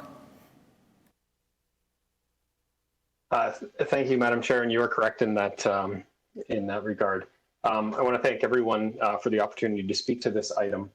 My name is Benjamin Hoff. I'm a planner and partner with Urban Strategies, and I've been working with the university for a very long time in developing a vision for the campus and implementing it through projects like this. So I'm very excited to be here today. For everyone who didn't follow their directions early on, I'm going to refer to a communication, a presentation that we prepared to help guide my presentation, and it's item 16.4.5 in the on the agenda, so anyone can follow along. This is an application to construct a new students' residence building for the University of Toronto Scarborough on Ellesmere Road. As Andrea had indicated, an application includes both a zoning amendment and an H removal. Staff have been working hard to advance this project since it was initially submitted in 2017. So I want to thank them for their effort to bring this forward, including by Andrea's presentation, which covered some of the content, so I can go through quickly. In the package, if you just turn to page 2, one of the critical things is, for the university is housing needs. And so this brings forward 750 beds that provides much needed housing in the heart of the campus for the existing campus community. There is an unmet demand for student residential beds. And so this will not only satisfy some of that demand, but also allow for the refurbishment of townhouse residences and alleviate some of the pressures on the surrounding community to accommodate student housing needs. The passive house design is a very aggressive sustainability strategy as well. So this is really coming forward as a very sustainable project, and we're excited about that. I just want to clarify a couple points in response to some of the comments that were captured from letters that were submitted. So just for clarification, the project includes just 120 bike spaces. It has no underground parking. The parking supply is generally within the campus supply itself, and only 4 visitor parking spaces on the site itself. And that the development application sign was actually posted with input from staff in accordance with statutory requirements. So those, just wanted to clarify that before moving on. So moving on to page 3, just generally consistent with the planning policy, and this area has always been designated institutional. And so it's part of the university's landholding, intended to be part of the kind of campus growth as it expands. If you turn to slide 4, you'll see on the left the existing campus and the site within that. But what we are building toward is a vision for the future. The UTSC established a long-term vision for the campus in 2007, which was translated into the campus master plan in 2011, which is the image on the right. And the subject site sits within the heart of campus, within that campus plan. And so this proposal is really advancing this long-term vision for UTSC and will help realize a more sustainable, diverse, vibrant campus community. So if we turn to slide 5, please. What we've been going through in this visioning process, the master plan, then the secondary plan process, and the urban design guidelines associated with it is a very long approvals process, as well as a long process of engagement with the community, beginning with workshops in 2007 and 2008 to advance the vision, continuing through a number of open houses hosted by both the city and the university, annual meetings to the Residents Association, advisory group meetings, and other events. So this is very much developed through a long and comprehensive engagement process. We turn to slide 6. The rezoning application for this was submitted first in September 2017. And that was the subject of a community consultation meeting in 2018, and then further presentations to the Residents Community Association on an annual basis. It's been refined and an application, and the process is now being brought forward as a 9-story building. Those design changes were developed in response to the feedback from staff and from the community. The next slide, slide 7, just shows the process of how the campus master plan, the secondary plan, and then the current proposal are all aligned with the vision for campus, where Military Trail is realigned and student housing sits at the heart of the campus, between the north and the south campus. Slide 8 shows how, well, the zoning bylaw requires 5 stories in this case. Many of the institutional stories are a lot higher. So this building is, in fact, very similar in height to the rest of the campus. And slide 9 shows how the built form has been shaped to really respond to the surrounding context and to correspond with the mid-rise guidelines and eliminate any kind of shadowing concerns on the surrounding community. So I just want to summarize with slide 10 some of the key project benefits. This is really advancing a vision for the campus that's been reinforced for the past 10 years. And there's a real opportunity to address a number of housing concerns within the community and address it in a very well-designed, sustainable building that will help the university address its ongoing housing needs. Thank you very much for the extra bit of time to go through that. Thank you. And I've combined your time. So if you needed a few more minutes to finish up before we move to questions, you have all 6 deputies. If you don't take half an hour, I'd appreciate it though. But if you wanted to finish the last slide, go ahead. Okay. I think that really captures it. I think it's just, we've worked towards this for the vision for a long time. I've been working with the university now for 12 years. And so it's really exciting to see the North Campus and the investment that's happened in the North Campus and the future university that UTSC is planning to see that evolve and come forward. And we're really excited for when transit investment comes and shows the true potential and the realignment of Military Trail, shows that true potential for what the future North Campus could be. And so we've been excited to work with staff on this application, but we've been particularly excited to work with staff in advancing the secondary plan, which really captures this vision. And since it was submitted 4 years ago, we're glad to be in the home stretch of the secondary plan that really reinforces this vision and will help guide future growth and investment in the university as an important hub for Scarborough. Great, thank you. Questions of the deputants. Councillor Lai. Clear. The deputant is on behalf of the owner, is that correct? Or what is, sorry, I just missed the name of the deputant and Benjamin Hoff. Mr. Hoff, are you acting on behalf of the proponent or? Yes, so sorry, through you, Madam Chair, I'm an urban planning consultant acting on behalf of the university. So University of Toronto Scarborough, yes. Okay, so you're not I'm just wondering whether I should be asking this question of you. I don't know. I mean, you're not the proponent then. Okay. Yes. So just to clarify, the first 6 deputants, Benjamin Hoff, Mark Jameson, Earl Mark, Sean Leask, are available for questions, as well as 2 representatives of the university, Andrea Fusman and Brent Duguid. So they have combined as a package, so you can ask questions of any of them right now. Okay, so this is being initiated by UTSC, is that correct? Or it's not for a private developer? Through you, Madam Chair, this is in fact university housing to be operated by the university. So it is the university's housing. Yes. I see. I guess my question to you then, Mr. Hoff, is that if we're going to be approving it today and then it goes to go to council the end of the month, how soon can you move this forward, and when is the anticipating occupancy date for this student housing? So I would refer that question maybe to one of the university representatives on this.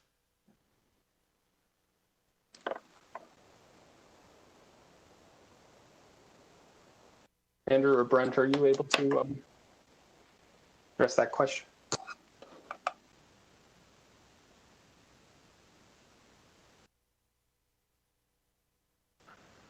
Perhaps I'll just jump in. We may be having some technical difficulties, so perhaps we'll try to get that answer to your question as we go through any other questions and maybe come back to it. Okay. My apologies That's for fair. No problem. I just wanted to know what is the plan and when is the occupancy date for this residence.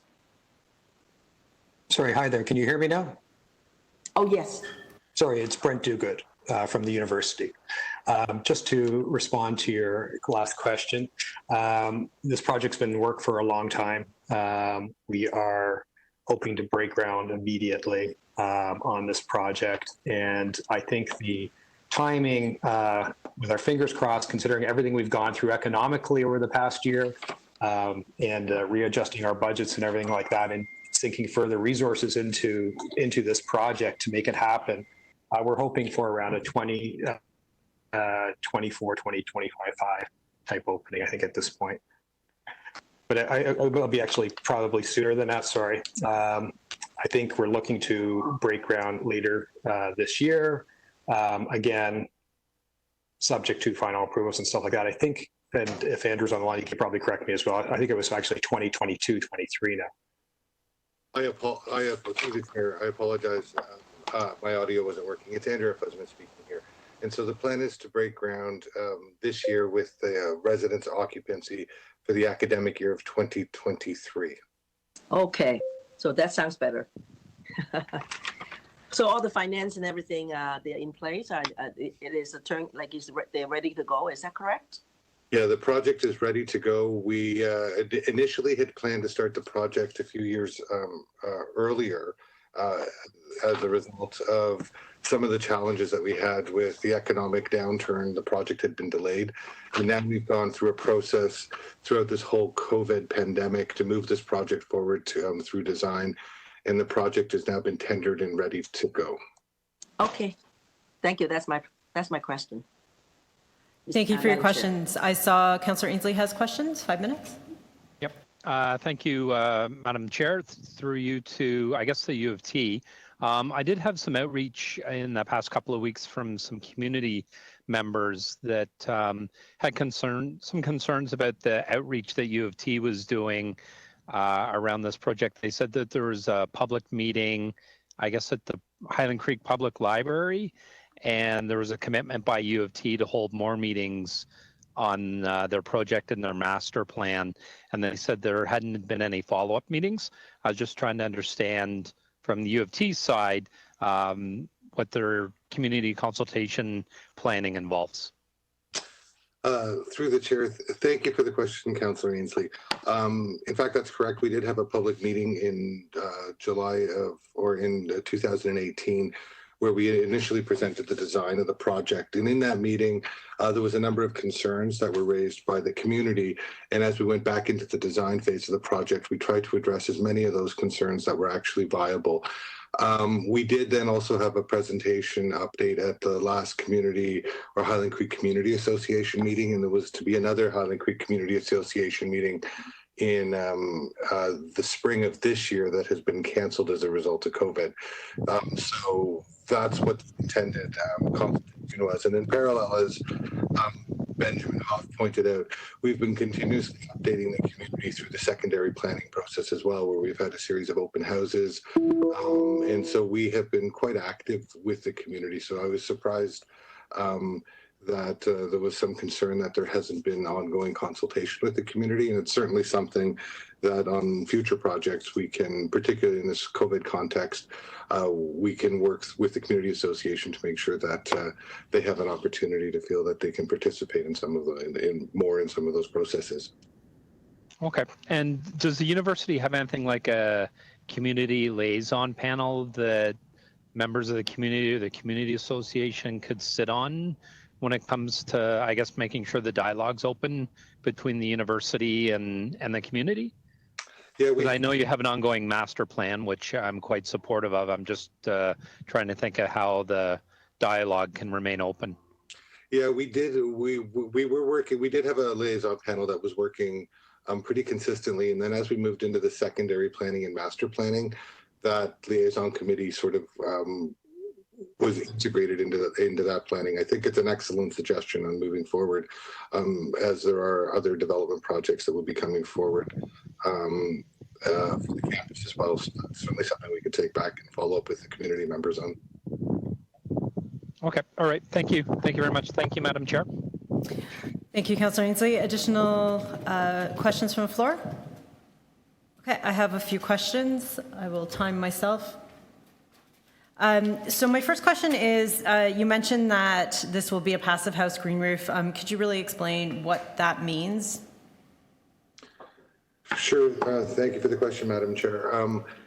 Passive house is a particular kind of high efficiency building format. And so it has very detailed design requirements that creates a building that is thermally very insulated compared to traditional buildings. And as a result of that thermal insulation, our ability to save both on carbon and power consumption is significantly increased. So with this project, as the models that we've currently done, a typical building of this type would consume about 350 kilowatt hours per square meter. In our case, this building will consume about 90 kilowatt hours per square meter. In terms of carbon, the carbon reduction, it goes from a traditional building of 32 metric tons of carbon to 5 metric tons of carbon. So the effect on the building is dramatic. This will be the largest passive house building in North America.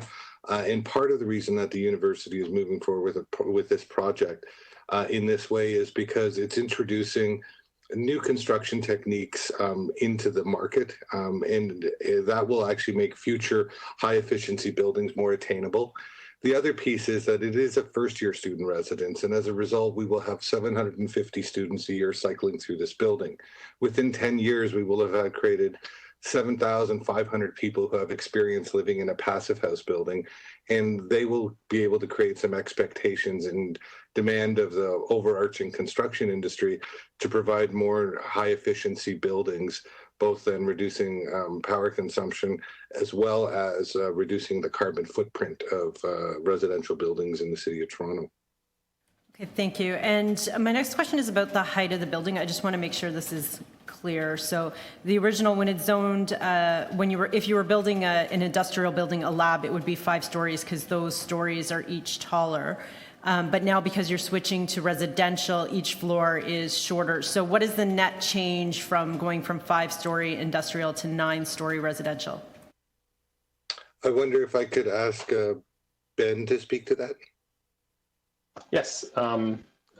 So there's a distinct difference in terms of residential building heights versus institutional. Some of the newer buildings on campus are laboratory buildings in particular, and so the environmental science and chemistry building, a more recent construction, is a good example where you have floor to floor heights that are more in the order of, say, 5 meters per floor, because of the requirements for mechanical and ventilation that are very different, and that's typical for an institutional type of floor to floor height.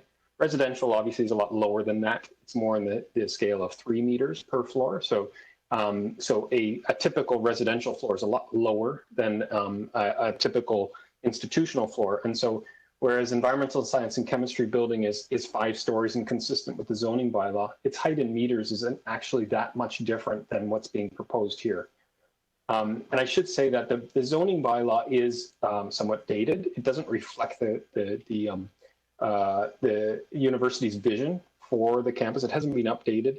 And so what's reflected in the zoning bylaw doesn't necessarily contemplate the intentions that are reflected in the campus master plan from 2011, nor in the secondary plan that's advancing towards completion.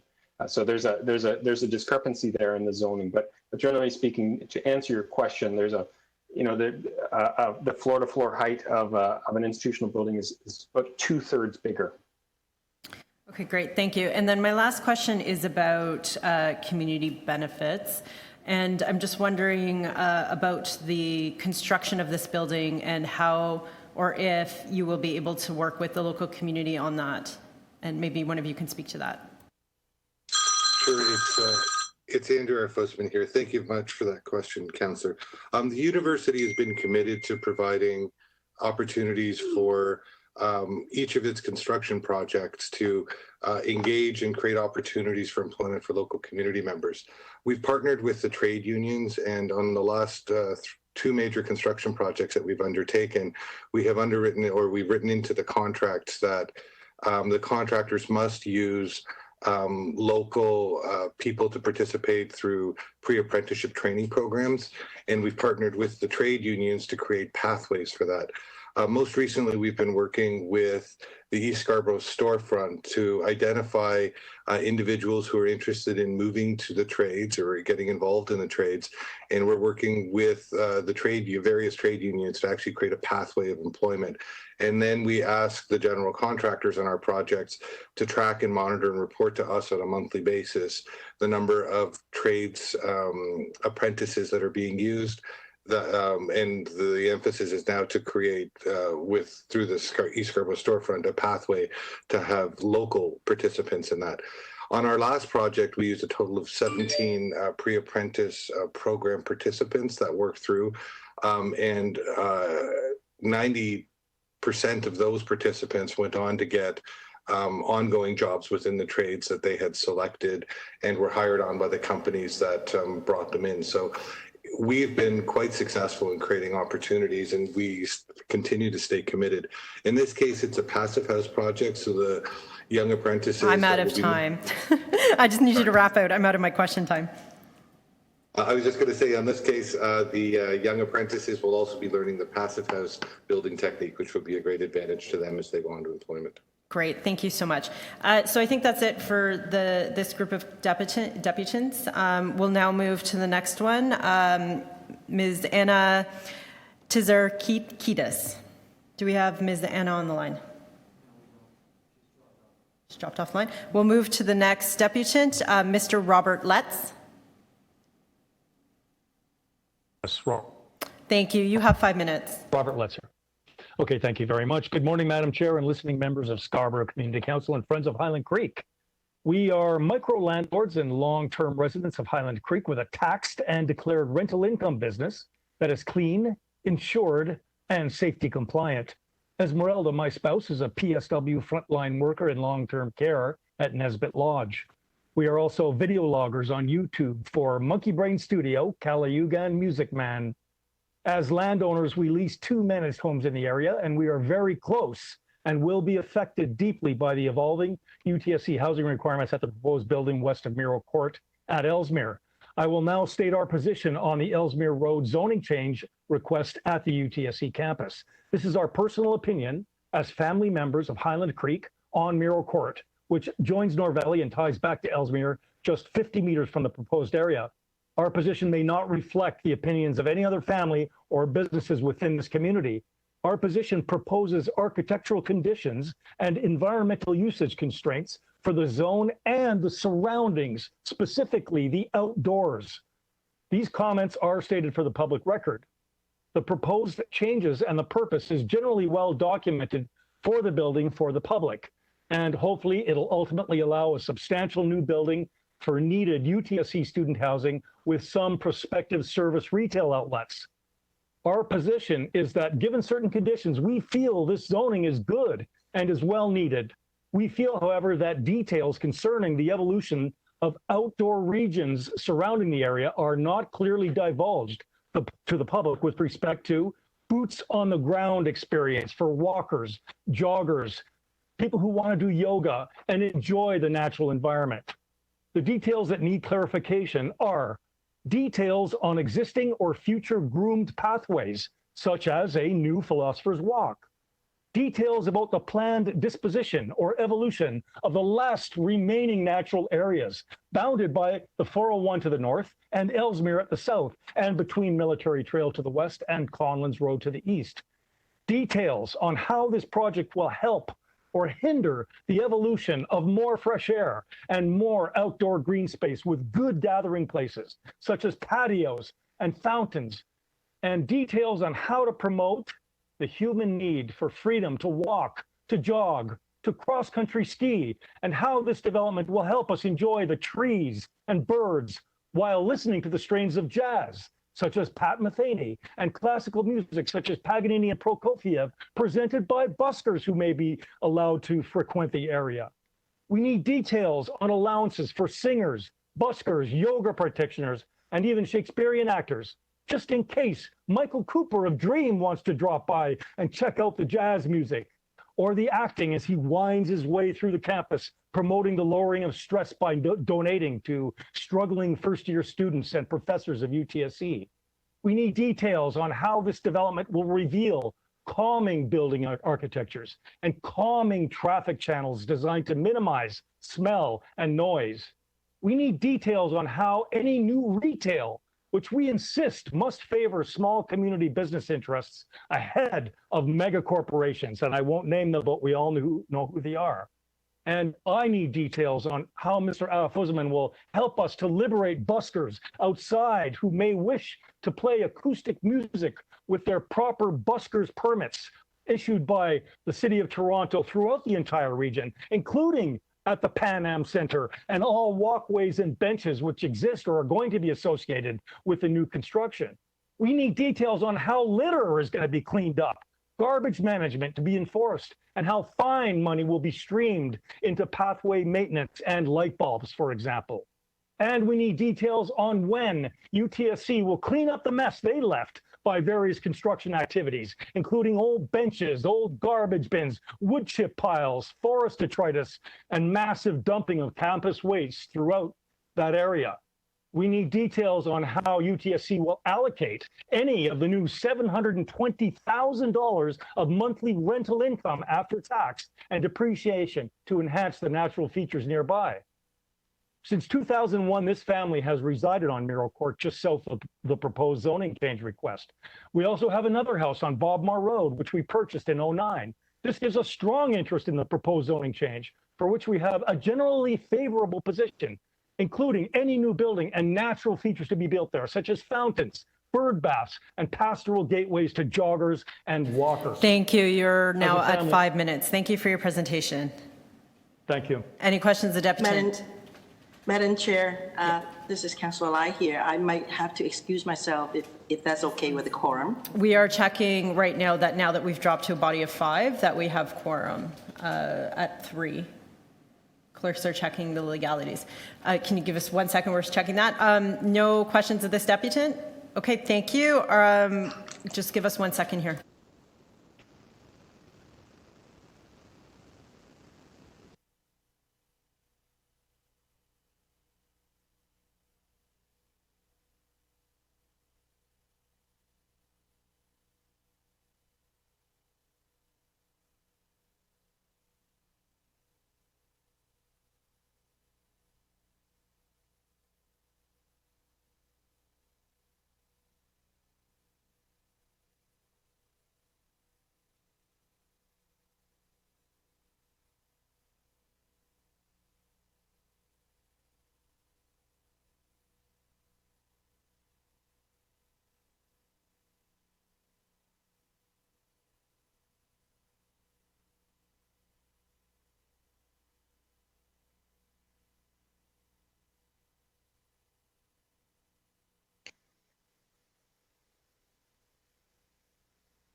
Okay, thank you. We'll move to our next deputant. We are going to lose quorum, so if we'd like to get through these deputants quickly, so I'll move quickly to Mr. David Adamson. Okay. Hello, good afternoon, Madam Chair. I'm going to pull a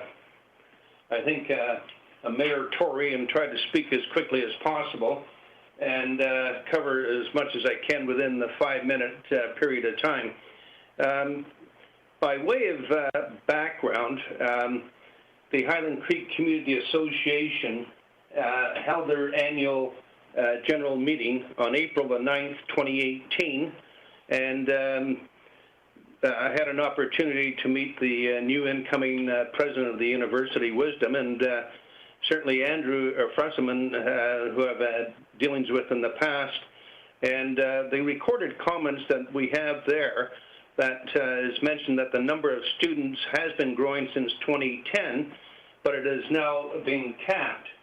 On the following day, April the 10th, 2018, that is when a meeting was held at the Highland Creek Library, and it was attended by a number of residents in the area, along with the interim councillor, Jim Hart. At that meeting, a number of residents certainly made their views known and were certainly objecting to what was being proposed. We were informed at that time that there would be another further follow-up community discussion taking into consideration revisions that might be made. No community follow-up was made, and personally myself, the first time I heard about the meeting is when Councillor Jennifer McKelvey, our chair, sent me an email message on June 30th, 2020 to advise that there would be this Scarborough Community Council meeting on July 17th, 2020. So it really didn't provide an opportunity to get detailed feedback from the residents or even myself to dig in and get additional information. We were very disappointed, and I've been getting a number of inquiries from community members by phone calls and email messages, and as president of the Highland Creek Community Association, they were critical of me for not following up on this matter, and that there was nothing contained in our local newsletter, The Villager. So I've been taking the hit on that, and without any further conversation or whatever with the university. The next point that I've got to make is that I sent a letter, and I'm sure you probably have it, dated July the 13th, 2020, and I'd like to acknowledge and thank Lynn Boyle, the city from the city clerk's office, for her assistance in keeping me updated and getting my report submitted. Now, I would like to start off by saying that it's certainly my intention and that of the Community Association to be good neighbors with the University of Toronto Scarborough campus, and to point out that we have jointly participated with the Miller Lash in their 100th anniversary. We've had a fundraising dinner dance at that location, and we've been welcome to hold our annual general meetings at the university. And we promoted the farmers market along with community meetings at the university. So thanks to the university in that regard. The only concern that I have and what's been passed on is the lack of communication that's been passed on and shared with us. I note that there were comments made with regards to the various meetings. There was one that was supposed to have been set up in the spring of this year, but it was canceled due to the viral situation. But the point is that why would they wait almost a period of 2 years? We need you to wrap up. Pardon me? You're at 5 minutes. I just need you to wrap up very quickly. Okay, without commenting on us. What we're not sure of is how many buildings are actually being placed on there. Is it a 1 or 2 story, 9 story limit, which has never been clearly explained, at least to my satisfaction. I don't know that for sure. Thank you for your deputation. First year students, where are they going to go after that? Thank you for your deputation. Is there any questions of the deputant? Great, thank you. We don't think we have any of the remaining speakers here. I'll just double check. Do we have Takis Plagiano? We also don't believe we have Michael Chi. That's it for the deputants. We'll now move. Are there any questions of staff? Does anybody like to speak to the item? Okay, thank you. I will move the item. I have also heard the comments from the deputants. We'll be following up with the university on how we can improve the relationships and try to have some more working meetings between both groups. So that said, we'll call the vote on the item. All those in favor? All those opposed? The item carries. We have one final item. Again, we don't think we have the deputant here. Can we confirm if we have Ryan Miller on the line? Yes, I'm here. Great. Thank you. You have 5 minutes and you are the last deputant. Okay, this is for item 16.6, and I do apologize, and for everyone's time, I really just called in to answer questions. I have none. We're happy with recommendation number 3 from Councillor Crawford, and happy birthday. Okay, thank you for that. You had us a little worried about losing quorum. Any questions of the deputant? Thank you. Councillor Crawford, would you like to move the item? Absolutely. I'll move item number 3, which is to support demolition with conditions. All those in favor? All those opposed? Item carries. We have a few items of housekeeping, I think, that we need to move before we can adjourn. Thank you, everybody, for staying. I know, Councillor Lai, you had to go, but unfortunately, quorum still is 4, even though now we are a committee of 5. So we just need you to stay for 2 minutes so that we can pass the bills. And this is going to be something we're going to struggle with for a while on quorum, unfortunately, as we still require 4. Okay, the first item is that Scarborough Community Council pass and declare as bylaws Bill 541 to 547 prepared for the July 17th, 2020 meeting 16 of the Community Council. Can I have Councillor Crawford, would you like to move it? Yep. Thank you. Introduced and passed. All those in favor? All those opposed? Next item of housekeeping.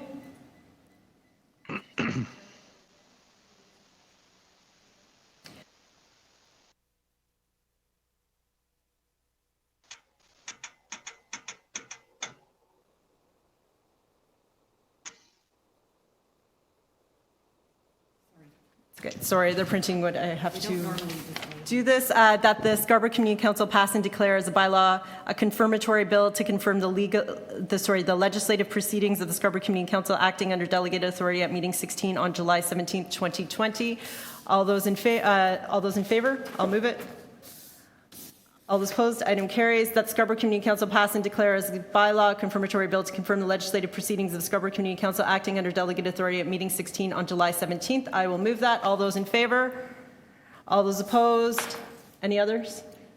That's it for housekeeping. Motion to adjourn. Councillor Lai, would you like to move that? Yes, please. Thank you. Okay, thank you, everybody. Madam Vice Chair. Thank you. Good job, Madam Chair. Thank you. Have a good summer. We meet again in Stay safe and well, September everybody. as Scarborough Council.